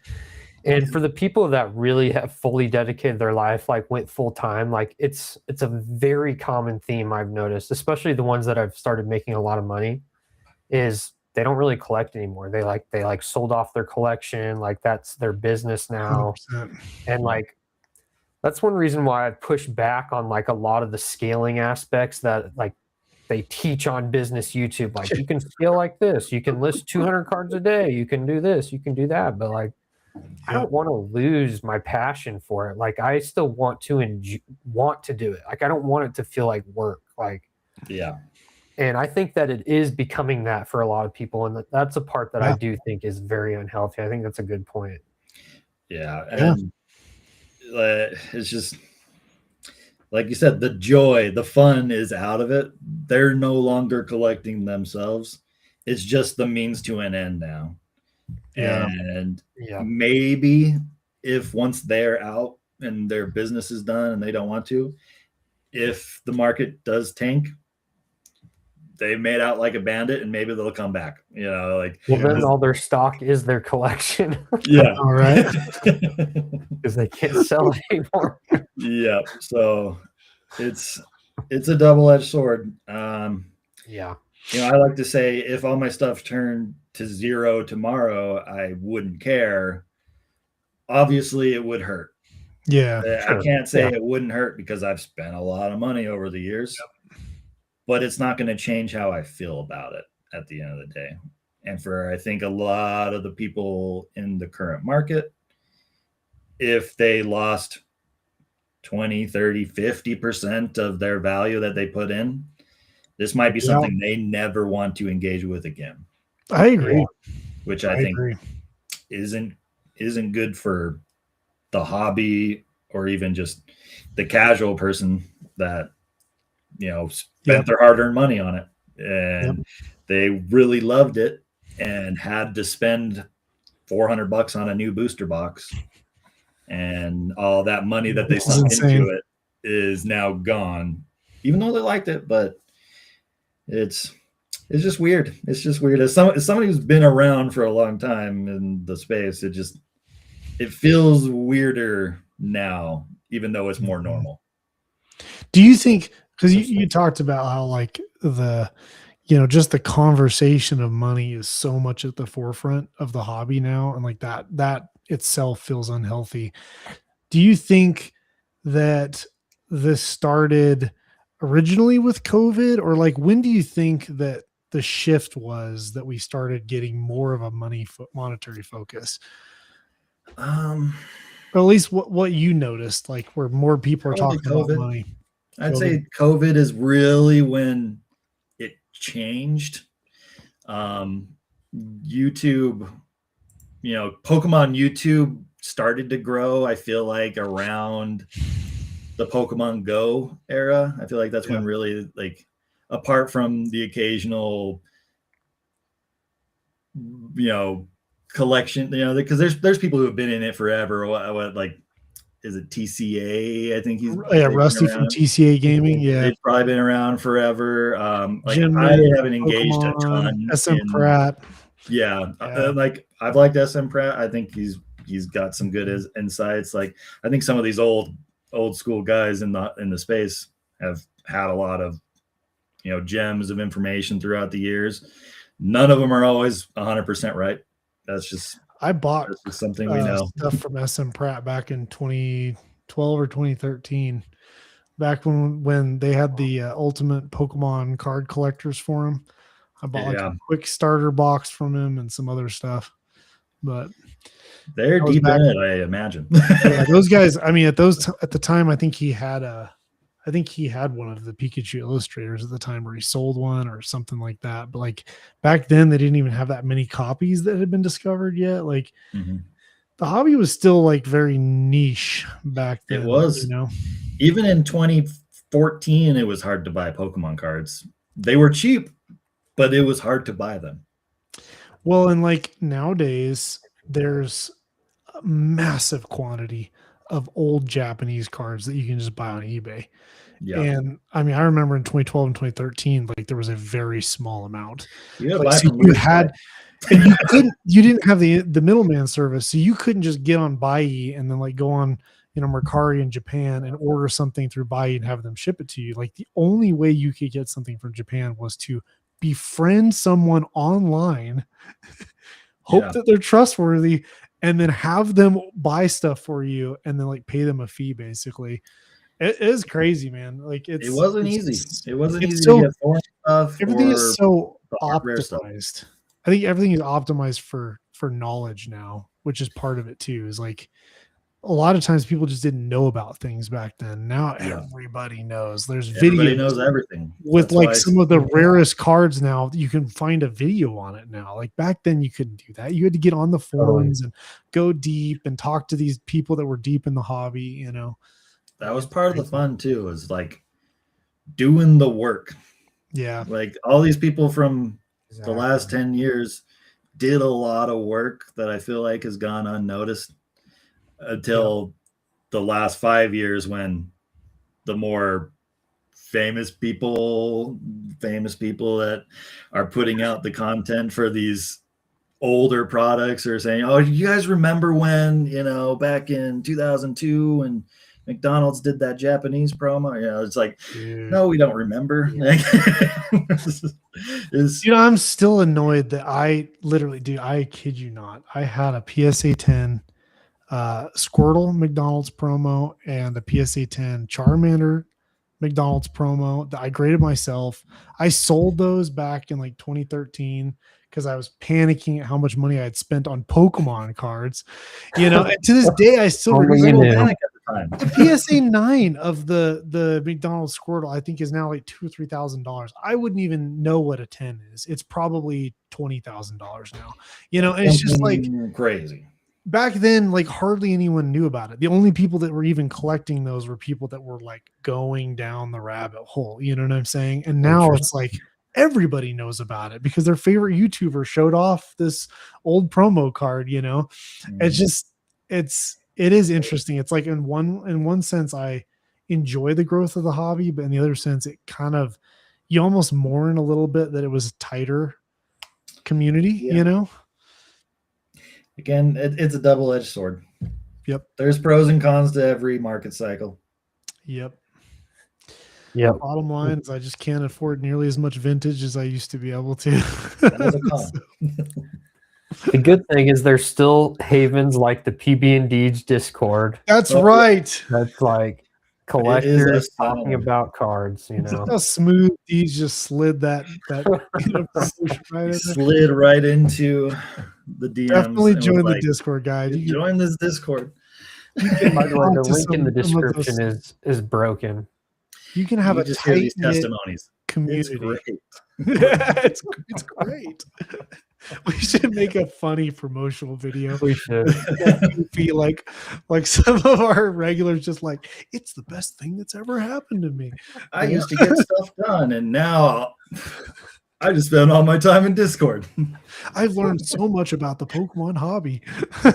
I actually have friends, you know. Like, oh man, I don't feel like that though. Like we have legit, like I don't know. I think it's great. Biased, of course, but no, it's honestly really good. It's cool people for sure. Not to take away, I don't have much comparison. I don't join a lot of Pokemon things. I tend to distance myself. I am a local engager, but I enjoy the PB&D Discord. I think ours is a lot more friendly than a lot of them that I've been a part of. I'll just say that. Less antagonistic, more, you know, people can disagree and still get along, you know. Yeah. That's what it's about. If you can't disagree and get along eventually, yep. What are we even doing? Yep. Totally agree. Totally agree. Yeah. Well, did you have anything else that you wanted to talk about the market or the card shop, Deej?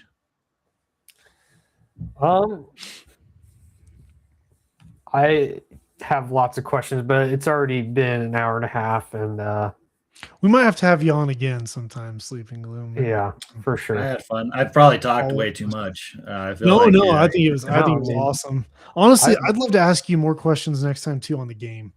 We talked a little bit about retro formats, but I think it'd be cool even to just dive in more. Yeah. But There's a yeah, lot of ways to I, play it. Do you like judge games, or do people judge themselves, or like are you like the Depends on judge like the is the level of grandmaster? event. I have actually taken the judge test. So like So you're I like am a at the first tester? very bottom of the totem pole level of Pokemon judge, and I probably need to re-up on my certification. But at some point in time, I had that. But at the weekly level, yeah, there's no judge calls. It's just they're just out there having fun. But I've had friends had to judge regionals, and that it was a day full of work. But at the end of the day, you got your Yeah, I bet. booster box or two, and then that was like $80, $160 worth of your time for the 12 hours that you put in or whatever. But you felt like a king at the end of the day when you got a free That's box cool. or for something you wanted I to like the do staff anyway. card. Yeah. And I actually get the staff cards for my work too, which is nice. That's I've got awesome. like a that's really little cool. stack of just the sealed packs of That's promos. so cool. That's huge. That's I a should big probably deal. grade some, but Dude, that's your I also retirement not a right there. real You just card grade those, grader. and that'll be your retirement. Literally. Yeah. I would need 60 cards that are in a graded slab. It'd be like, this tall, and then I'd have to shuffle them up. Yeah. How am I going to play these cards? So there was a couple more questions I did want to ask that I feel like we really got to squeeze into this stream. I'm Do it. curious. So you've played Pokemon and you played a lot of other games, card games. Mhm. How would you rank Pokemon as a card game compared to other TCGs? That's a good question. I think this is really interesting because a lot of people they've only played like one game or maybe two games.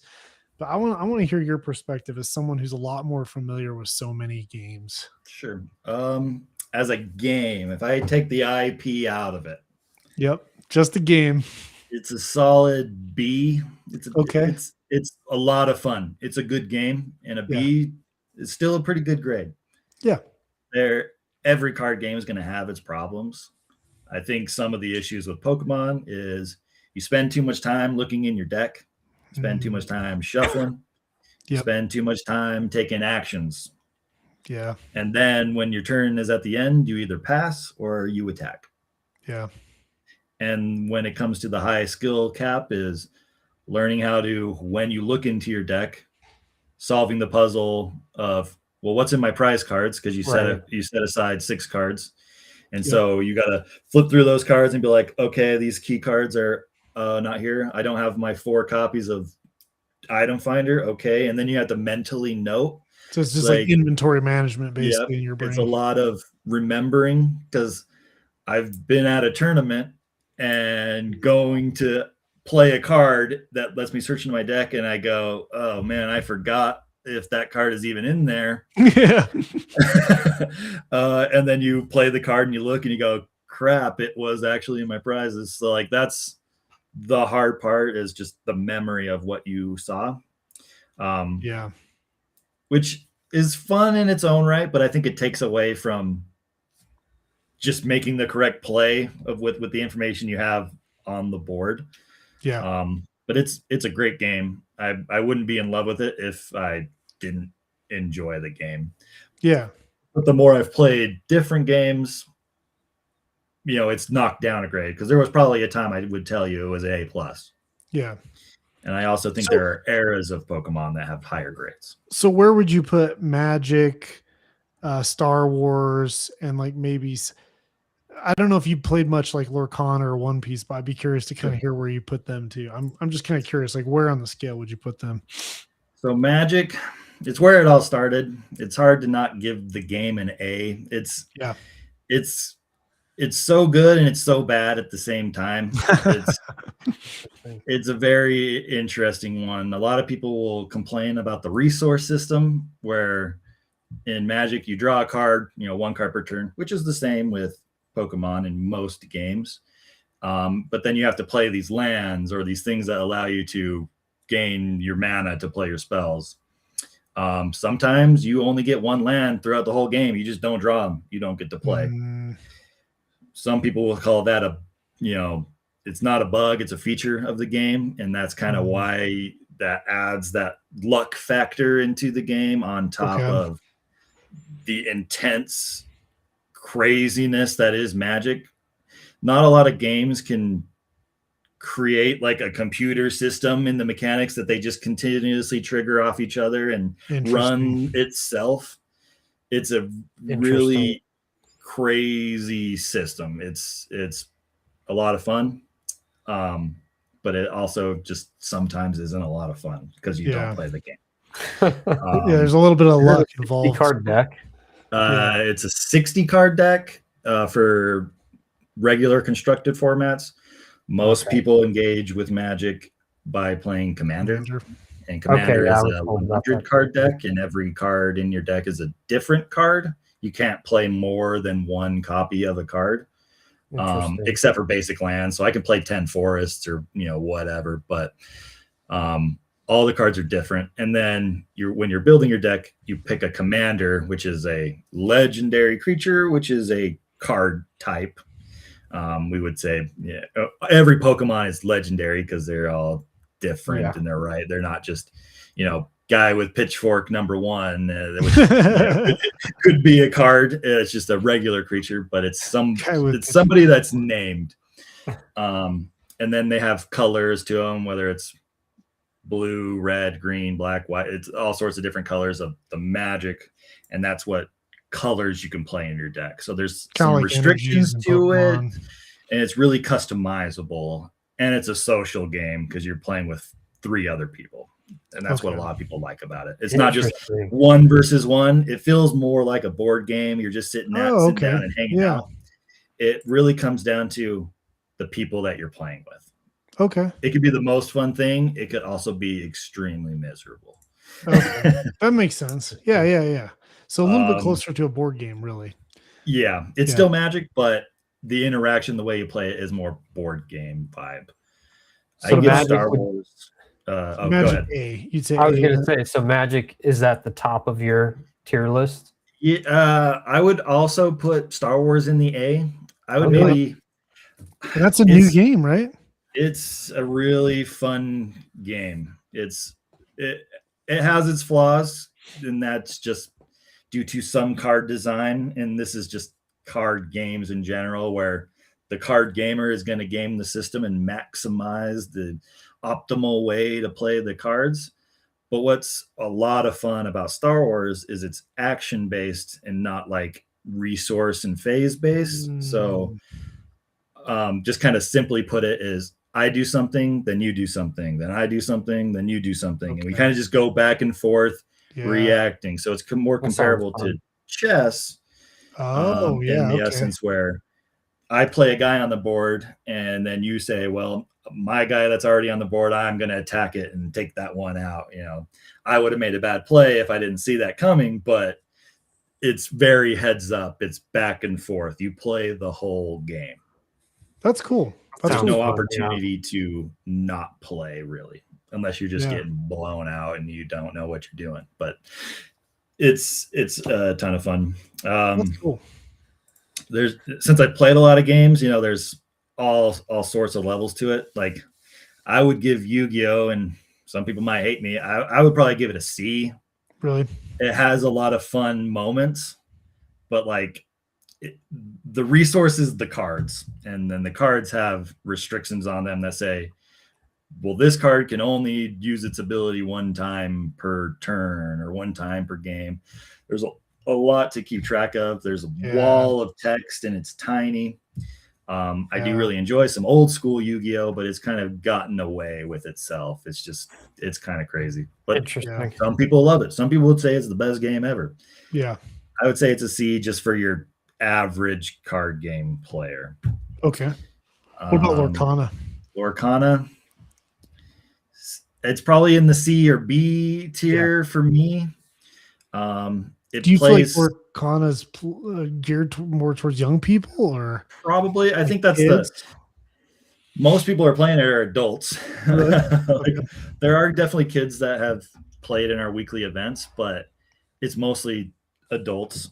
But it's like Magic, but dumbed down in such a way. Because Magic, I can do things on your turn. In Lorcana, you can only do stuff on your own turn. Yeah. It interacts with itself pretty similarly. Its resource system is different. Okay.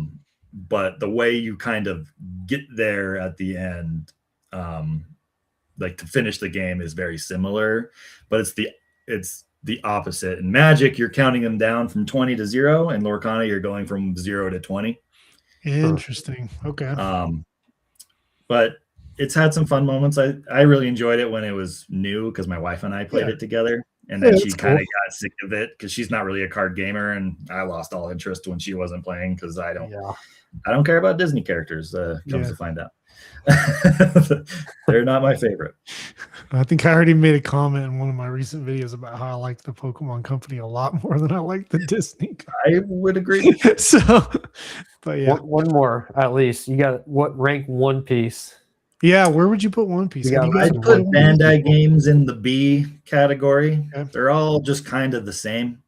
Really? They're different marginally, but they're all kind of the same. So you think like Gundam and One Piece are actually going to play kind of similar?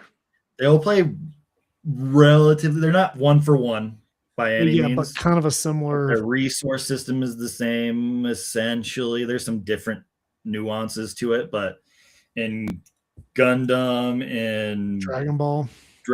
I haven't actually played Dragon Ball. That's one of the few games I haven't played, but I imagine it's pretty similar. But at the start of your turn, you're resourcing, 1 to 2 cards off of your resource deck, and then you're also drawing from your regular deck. And these resources are kind of determined every turn. Like you kind of know what your curve is going to be no matter what. There's pros and cons to that. Because you're always going to play unless you draw things that you like, you draw a card and it costs 8 and you're on turn 2 and you only have 2 resources. That's going to be harder to use.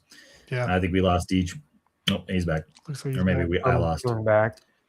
But they all kind of play similar. Like One Piece, you get to put the resources on your characters to power them up. That's one of the differences. In Gundam, you have like a base that has shields, and you're trying to knock out the shields off of the base before you hit their life points, so to say. They're in Pokemon, we call them prize cards. I can't remember what they call them in the Bandai games, but they're cards that get set aside, and then when they get hit, they flip over and can do effects or go to your hand or go to the discard pile. There's various ways they can resolve.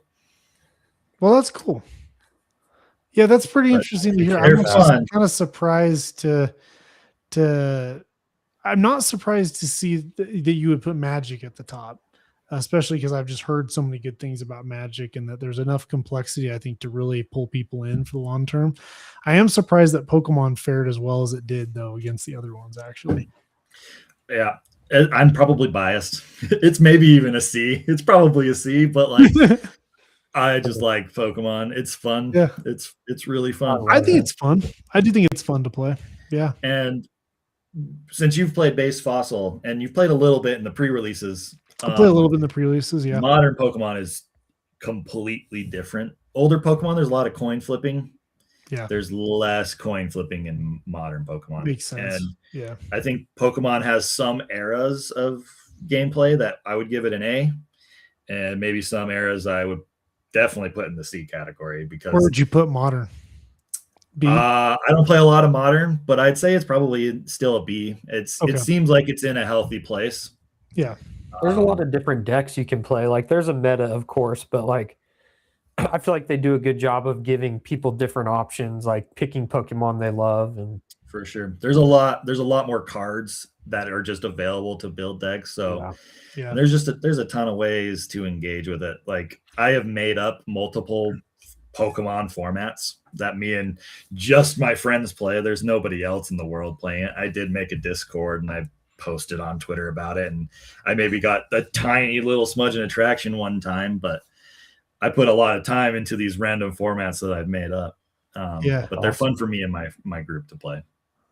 That's awesome. And if you guys are interested in those, he does have a YouTube channel that you can go check out. It's just, I think posted it's in years. Yeah. The Sleeping Gloom, right? Yeah.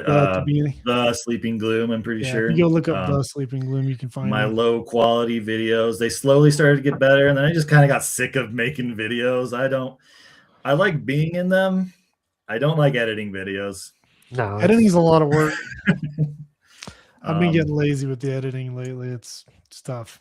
But if you want to see a Tag All-Stars God Pack opened, I got a video of that. Ooh, hey, there you go. That's cool. That's a big one. Was pretty fun. That's really cool, actually. I need to go watch that. What else? There's some all right videos on there. I think my gameplay ones are pretty fun. There's one where me and my buddy draft a 2-player cube that I made. And so it's just a little way to draft 80 cards, and then you just play a game right after. And so your decks are kind of different each time. That's kind of fun. Yeah. Shakes things up. Yeah. That way you don't get stuck playing the Lickitung deck. Oh, yeah. Pokeball's got some trauma. I got PTSD from that. I basically I'm just like, look, I'll play base through fossil with you anytime as long as I don't play against the Lickitung deck. Oh, that deck is a tournament deck. It is not a deck you play for fun unless you love pain. Unless you're really sadistic. It's something that you play if you just want to screw your opponent and make them hate their life. So Pokemon printed some pretty broken cards, it turns out. Yes. And nobody thought to use them back in the day. That's what's funny about it. All the best cards were discovered later, I'm definitely gonna make a stream to make a deck. Do it. People. Yeah. I'll be there. Let's jump on. We'll do it. We'll do another live stream. We'll build Deja's first deck. It'll be great. Well, first vintage deck. We'll say that. Yeah, vintage deck. He's already played, Pokemon before. I know how to play for sure, and I know at least the base Jungle Fossil cards, but the Neo cards would be a new addition to my repertoire of knowing moves and whatnot.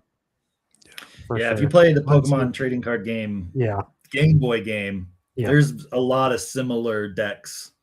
They've just been optimized in the modern era where we know how to play these decks a lot better now. Yeah.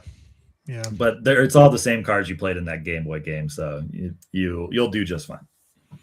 I'm excited. You're better than me. I just want to have a deck and actually finally use the sleeves that are meant for decks. There you go. So many. It's fun. Get to use my Lugia Great Wave sleeves finally. Oh yeah. For art sleeves, I would recommend the over sleeves. So Dragon Shield, and I'm sure other companies they make sleeves for your sleeves. You gotta keep those sleeves pristine too. Yeah. But really, it's just so the shuffle feel is better. The art sleeves don't shuffle very nice. Gotcha. Well, and he got me into this where the inside's a perfect fit sleeve that's opposite direction, so down, right? Down, and then the outside sleeve. So the top is sealed off basically. The card can't get dust and stuff. I've wanted to make that kind of change, but I have so many cards in my binders. It would be like a 3-month commitment trying to re-sleeve all my stuff. Oh, it sucks. Terrible. And then to be honest, I mostly only ruins them too. I mostly only do this for the playable ones, but I've started doing it for my more expensive ones that go in the binder. The cheaper ones, I don't do that. I hardly double sleeve collection binder cards. It's mostly for cards I'm shuffling in decks. I have some decks that are triple sleeve just because I'm shuffling a couple $1,000. Like I want to keep those Yeah. cards. That is what's weird about Yeah. these TCGs. You can have very expensive decks. Okay, Yeah, I had a I've got low end one. Honda Civic I threw down the table and just, you know.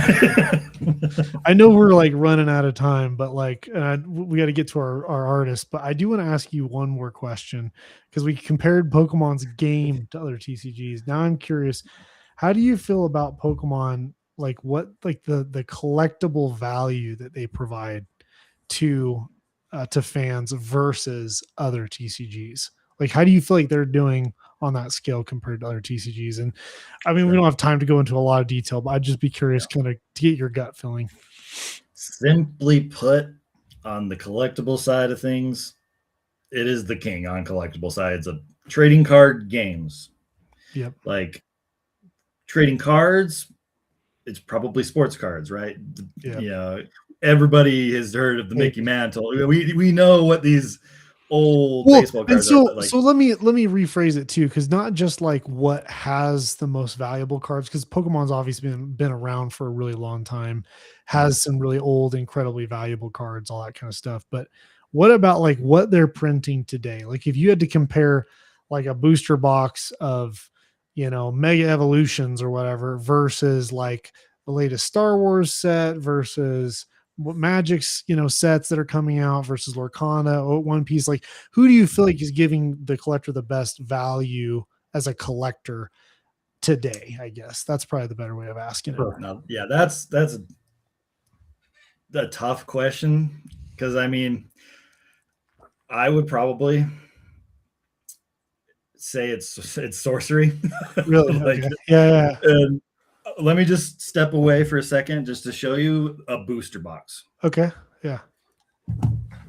No, this is interesting. I love to see what other. I've never even heard about sorcery before tonight, and I just looked it up on TCG Player. Yeah.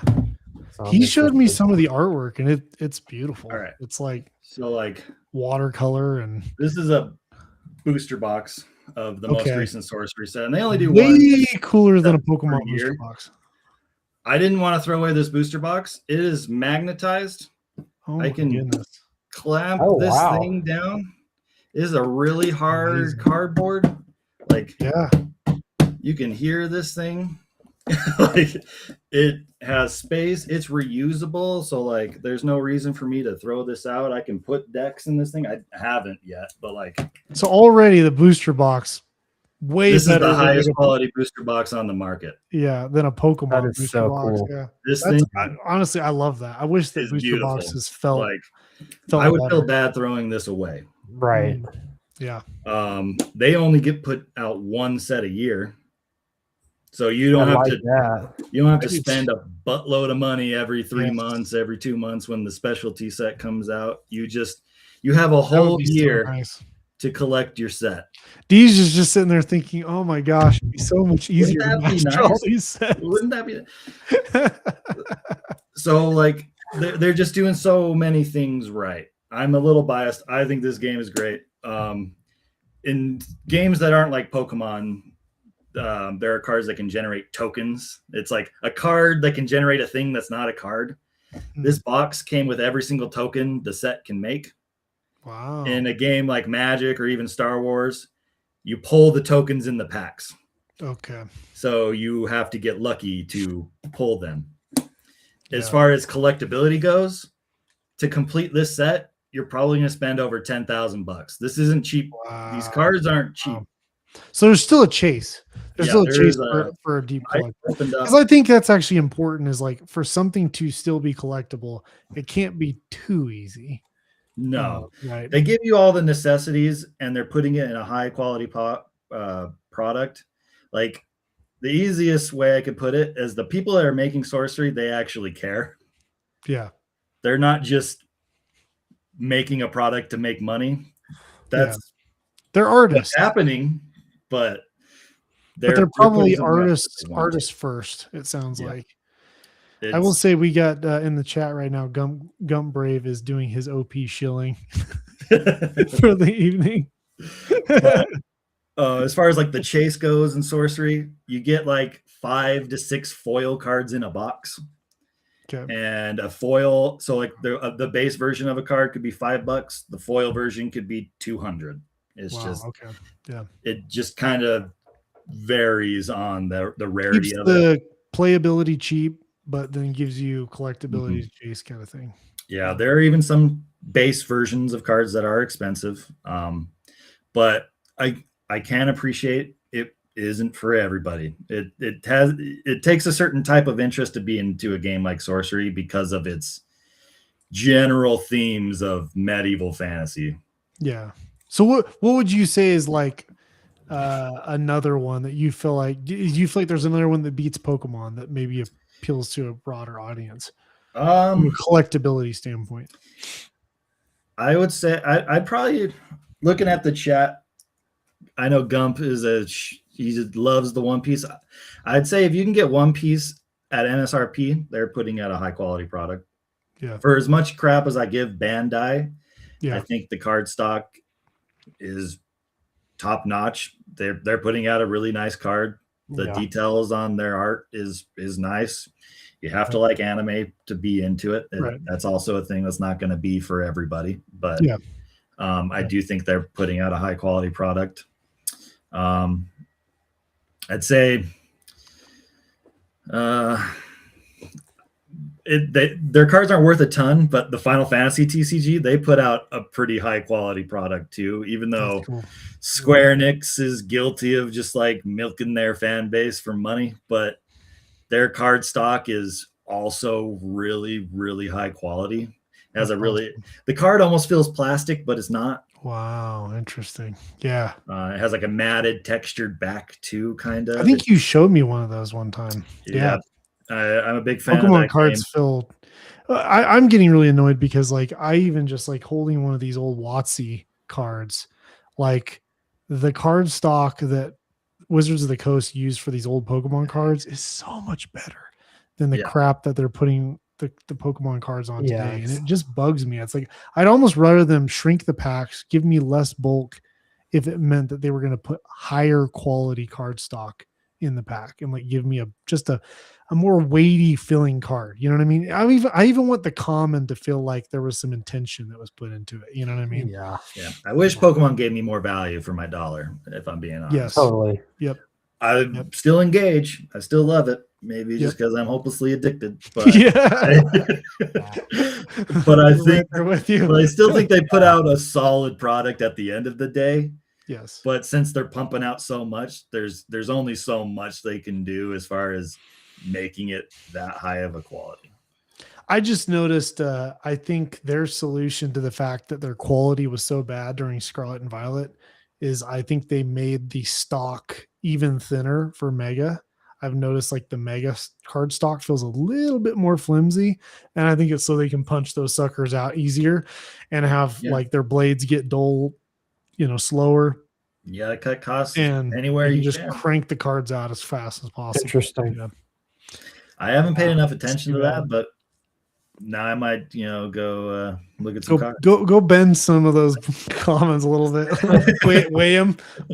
Yeah, this one definitely feels heavier. That'd be an interesting study, honestly. Yeah, that would actually. The change of Pokemon, like get a really precise scale, or just weigh multiple at a time. But how have the Pokemon card stock weight changed over time? Well, good deal. Well, this was super fun. Let's before we wrap up, guys, we're gonna do our artist of the week real quick. And then, sorry, I feel like I've kept the stream going forever. No. This was fantastic, man. I had a blast. Lots of interesting things. It's an interesting perspective. Too many cool things to talk about tonight. All right. The spotlight artist for the week is Naoyo Kimura, an awesome artist. Incredible artist. This is one of the Sleeping Gloom's favorite. So, in my opinion, they're the best. They're pretty incredible. You can go all the way back and see them on like the vending sheets, the good old Southern Island sets. You guys have probably seen a lot of those. Oh man, this one. Yeah, Southern Islands, Slow King, maybe. They did most of Southern Islands, and it's I think they did half because I think one half was what was the other artist that did the first half, and then they did the second half. or she did the couldn't- second half. I I should say. couldn't tell you off the top of my head. Dude. That's usually my superpower, but I'm slipping.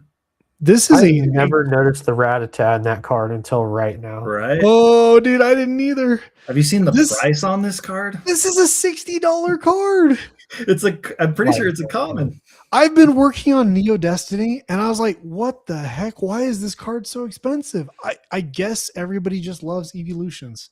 They do. It's uncommon. It's not even a holo. Oh, it's not even a rare. But it's one of the best looking cards from that set. The PSA I 10 first think- edition is going for over 2,000. Good Wow. Lord. I will say I do think it's one of the better vintage Jolteons ever printed. Like this one and Rocket. I have a hard time picking between which one's better, but Mhm. really beautiful. But Kimura, I mean, this hand-drawn style, one thing Dang. I love about her is that Crystal Lugia, you all know how much I Lugia. love this one. Wow.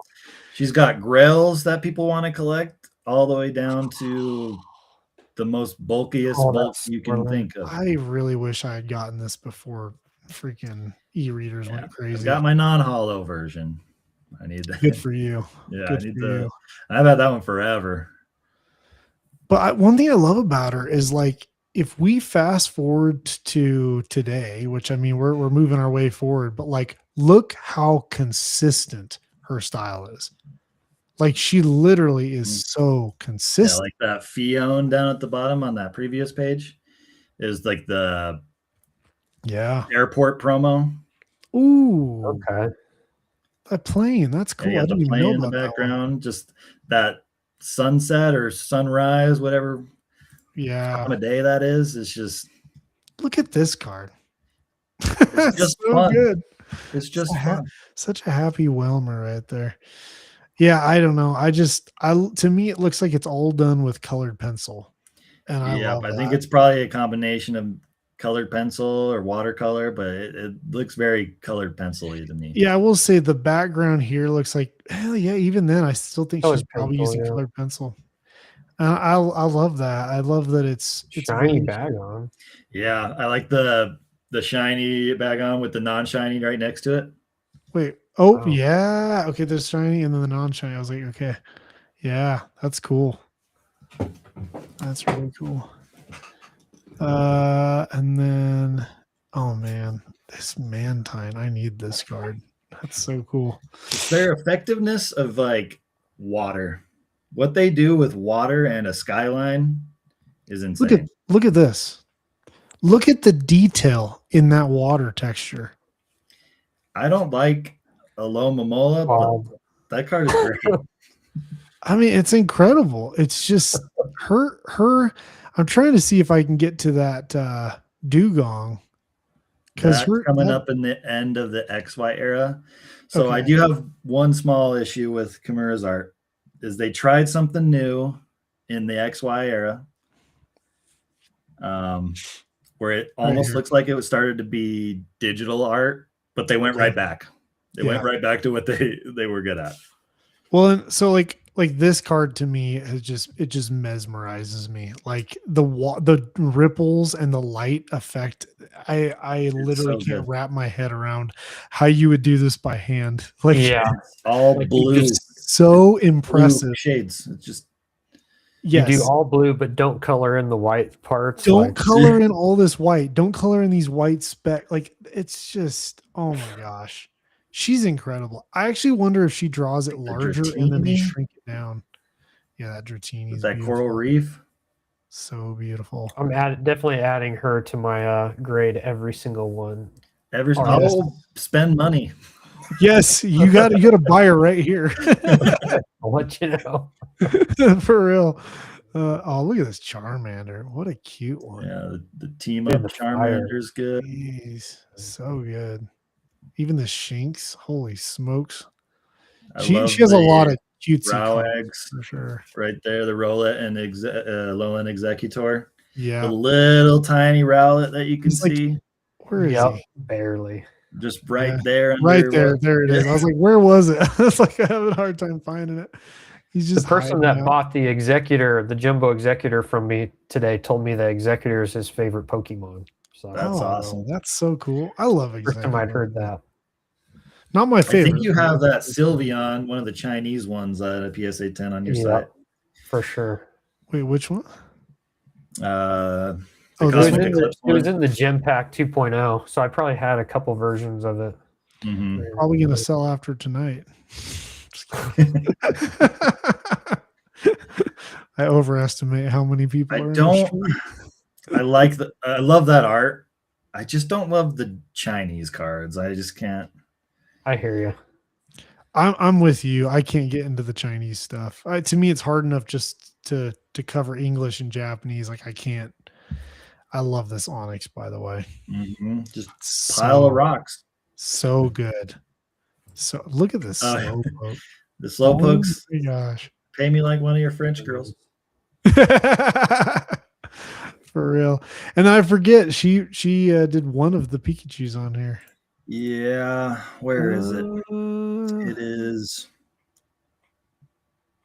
That's actually Middle interesting. bottom. Harder to tell. I think Maybe it's could it be this one? up top. I think that's Sao Sao. I think this one's Sao Sao. Her and Sao I Sao think- have some similarities So the for one sure. in the top middle, I think it's the one below it. You think it's top middle Right, here? up. That one. You think it's this one? I could see That that. that does look like that's hers. Yeah, that could be hers for sure. Like I could probably name a good chunk of it. Like Arita is right there in the middle. This is Komiya. for That's sure. Komiya. You think Arita is above this one? that, yeah, that's the Arita. You got Arita. Kooky side too, and like that, not the top right, but the one below it. This one? Yep.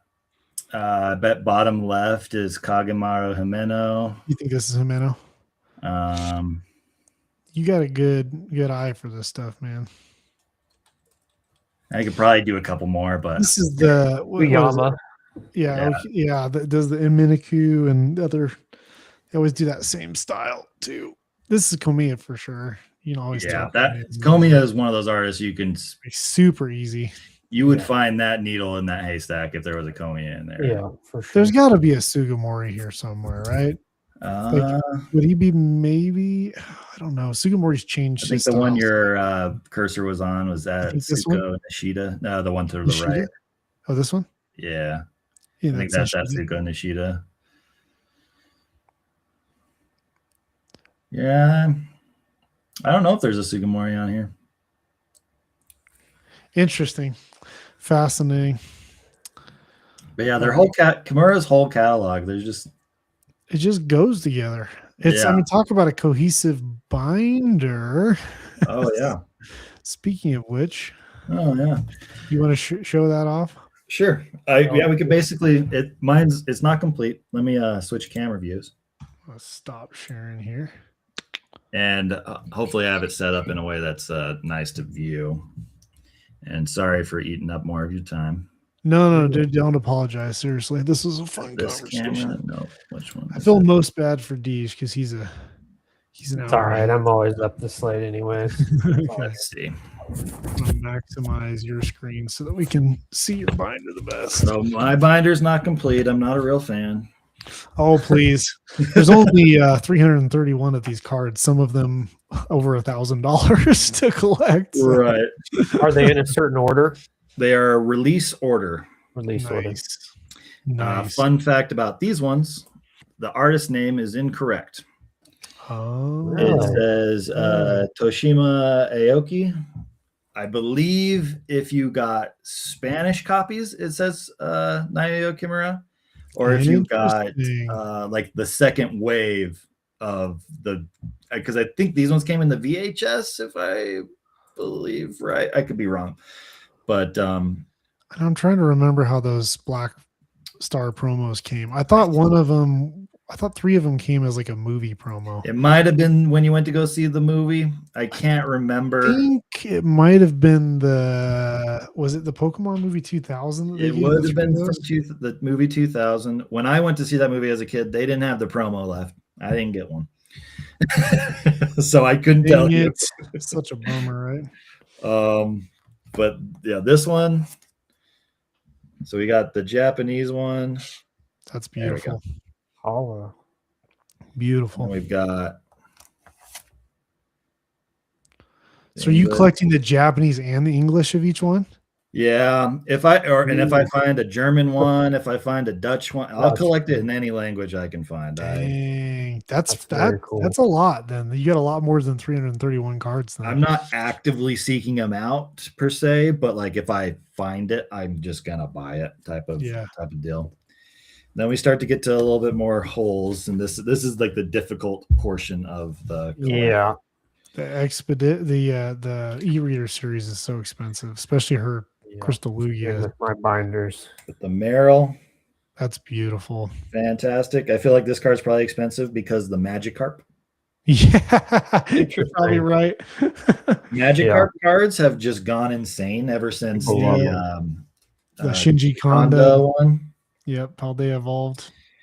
This one's damaged, but we've got nice, beautiful, nice Larvitar. Just eating some rocks. Yep, we've all been there. It's true. This one. Oh, that's beautiful, man. What a nice Machamp. I don't feel like I've ever seen that card. Yeah, the Sky Ridge Machamp. Super nice. This it's actually damaged is super damaged, but it's all right. Super nice card. For like super nice artwork, though. This card probably cost me like $10. You probably couldn't get that for $200 now, even in Probably not. Probably not. Crazy what Expedition's done, or excuse me. I keep saying Expedition, but just e-readers in general. Oh yes, I love that Vaporeon, man. It's so good. Just jumping out of the sea, you know. We all love a good Snorlax card. Oh yeah, so nice. Just like the mountains in the background there. I love that one too. Is this like him in like a hot spring? Yeah, that's what it looks like. It's freaking awesome, honestly. Snorlax in a hot spring. That's so cool. He is max chilling. Totally. I think this is probably one of my favorite cards Kimura has done. Oh yeah, I just bought this one, didn't I? It could focus. Storm. The tiny detail of the static surrounding the back of the Pichu. That's so cool. And since it's from the set Sandstorm, I imagine a sandstorm generates a lot of static electricity. Yeah, this set tells a lot. This of most Pokemon sets, I would say Sandstorm tells the most story with the art. That's cool. Yeah, it's like a theme. Yeah, it's a very major theme. The Quilava right next to it. Those are both from Sandstorm too, right? Yes, and the Cyndaquil and the Quilava. Yeah. Just those three they did in that set. Another cool water card. Oh, that Corsola is nice. It just makes you appreciate beautiful these Pokemon you wouldn't normally when you find an artist you can really cling on to. I really do love her style. It really is beautiful. What other cool ones? They did the not the illustrated, the Van Gogh Pikachu. I don't have it in this binder. I have it in a different spot because I could probably get a nicer binder because of the way I'm storing cards double stacked. But so it's in another spot. But I sold mine. It got too expensive. I couldn't justify holding on to it. This one's a standout. I just like how small the Delcatty is. Yeah. It's a nice card. Oh, yeah.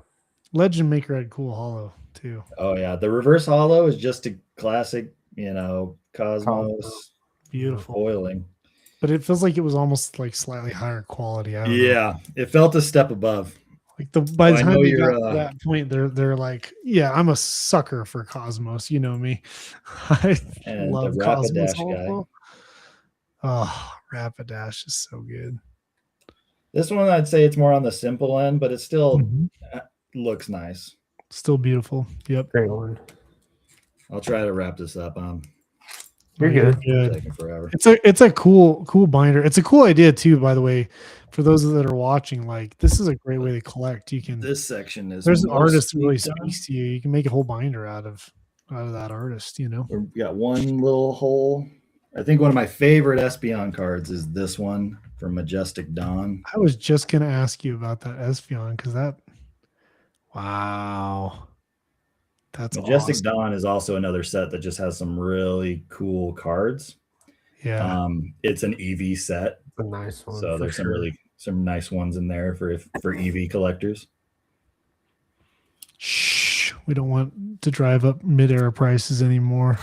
Oh shoot! No, Don't go collect Majestic Dawn. It's not for change EV. it. I take it back. Oh yeah, let's do that shiny and non-shiny comparison. I actually pulled this bag on. Oh yeah, nice. Wow. You got both of them. That's sick. That's cool. That's I sick. had You pulled I the pulled shiny. 2 of the shiny Bagon back in the day. I had sold one. Wow. I wonder what the pull rate was on those shiny ones back then. They were tough, if I remember right, and it's a separate set. And within the set, it's SH10, so it doesn't Okay. even have the regular That's numbers system. Yeah. It's like secret rares, almost like the original Shinings cards. And there was a bunch of cool ones. There's a really cool Ponyta, Melodic, just a bunch of really cool shinies. That's awesome. There are some other standouts. Do you have a favorite Kimura card? Oof. I think it's the Pichu, but Yeah. A Pichu is nice. what other ones would I say? This one really stands out.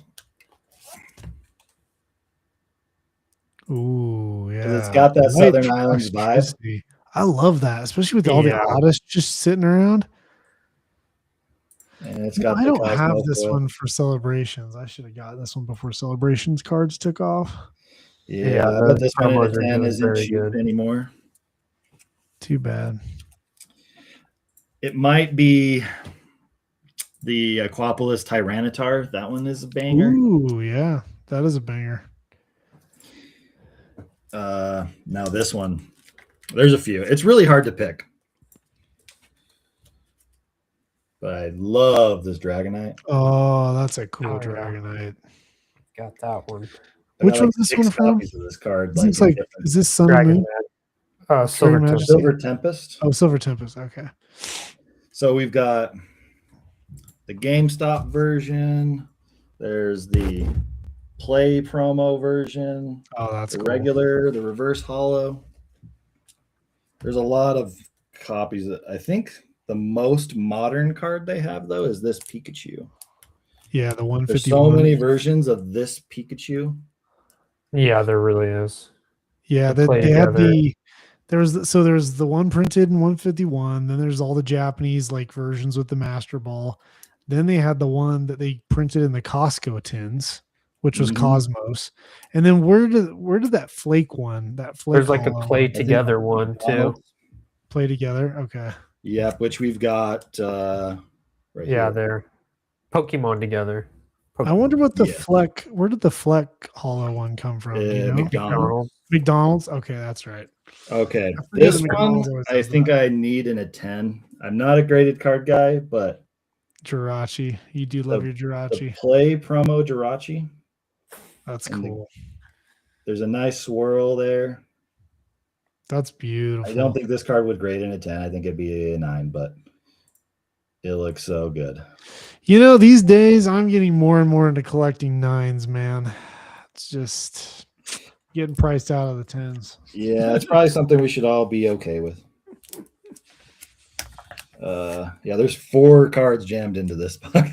The Wow, Japanese, yeah. the non-hollow, the reverse hollow. This is called bad binder behavior. No, I'm just kidding. You guys ever watched what's his face? Deep Pocket Monsters. You know, he's got all of his like bad binder behavior stuff. I will say, if you do stack lots of cards like that, it will stretch out your binder. Yeah, it's more or less bad for the binder. Yeah. If you go too deep, like I wouldn't go more than 4 copies of a card in but even then, 3 is probably the max. That Yeah, is the such a Blossom. good Blossom. Such a good Blossom. Yeah, over here is kind of some of the more weird ones you wouldn't normally see.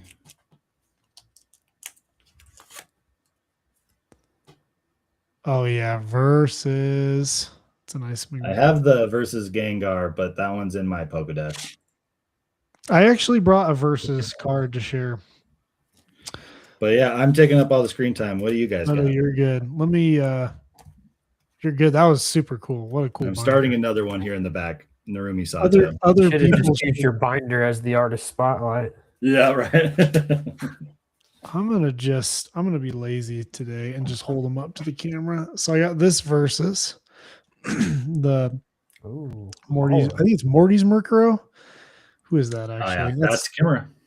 Yep, exactly. So I brought all Kimura cards for today for show and tell. Okay. But this is a really cool versus. I also brought a vending Zapdos. Oh Really yeah, nice that's a vending good one. Zapdos. It's a cool dude, I card. literally saw that in the list, and I've been looking at prices for the last Okay. couple minutes for that. Yeah. Yeah, it's a sick card. Honestly, too, there's a quick starter version that's hollow that I had in Thought a it 10. looked I graded hollow. myself and I sold it a long time ago like a moron. I regret that. But yeah, love the Southern Islands. And then I also brought good old, I had to bring something from Neo Destiny. I love that card. Just the flowers. It's so good, It's right? just- So good. And these aren't necessarily my favorites, but I feel like these are just good features, you know. You got something to share, Deej? Sure. Just real quick, yeah. Show and tell. Show and tell. Good show and tell. I do love it. No, that was really cool to see your binder, man. I think a lot of people probably draw some inspiration on that. It's a fun way to collect. I think. There we go. Collecting an artist. So I have to made show collecting off. easier. Yeah, it makes easier to say yes and no to things too, right? Yeah. I didn't realize that this was Kimura at the beginning, but Yeah, that one's got a lot of prints too. in my last stream, I pulled a God pack Ooh. No way. for Terrestrial Dude, Festival. That's incredible. So it started off with a Oh Kimura. my gosh. Dude, Yeah, wow. I got so lucky. Was this I need- Saturday? Yeah. Oh, Yeah. I gotta go back and watch that. I need to That's turn cool. it into a some kind of actual video, like I pulled a God pack. And then this is what I'm completing right now is Prismatic. Oh my If I had gosh, already so bought these expensive. before I pulled the God pack, otherwise I probably would have used these 3 cards Yeah. in my binder. So I got the Vapor. I already had the Umbreon, but Sylveon, Leafeon. That's dude, Sylveon's the that's second Sylveon. most expensive, I think, isn't it? It's probably because Yeah. it just looks so good. It is. Like, But in Chinese, it's only worth like $60. I think the Leafeon's my favorite. yeah, Leafeon is my favorite evolution. for Evolution. I think of these, I'm not as big of a fan of the Influence. prismatic cards, but I think of all of them, I think I No. like the Leafeon the best. sure. This is a What means a to an hit. end for me. Just completing binders and stuff. Yeah. You have the Umbreon? Yeah, I do have the Umbreon. So freaking Is the God expensive. pack the whole set? Or I don't know how the God packs work. In English, it is, but this was actually not a God pack. This was a demigod pack. So it had all Pokeballs and then 3 SIRs. Yeah. Super cool though. yeah. I was What a still hit. stoked. Still super cool. I was freaking out, of course. You should. Absolutely. I've never pulled a God pack, dude. I've hit one and it was unreal. I'll like do a timestamp link in the Discord for everybody. There you I go. already have your video up over Oh. here. I'm gonna be watching it later. I yeah. want to go. It's watch at some Yeah. point. My video Yeah. sucked, but Drop it in the Discord though. I want to go watch it for All sure. right, I'll post it. Guys, thanks for being with us tonight. I had a blast on this one. It was fun to hear the Sleeping Gloom's perspective on things, you know, hear more about working in a card shop and all the different TCGs. I think this is super fun. So we appreciate you joining us tonight, and Yeah, we glad appreciate to be everyone here. that tuned in and jumped in the chat. And yeah, if you guys are new to this, we do these every couple weeks. We usually do them on Tuesday nights. We did it tonight on Wednesday. to make sure the Sleeping Gloom could join us because he They were has a gracious.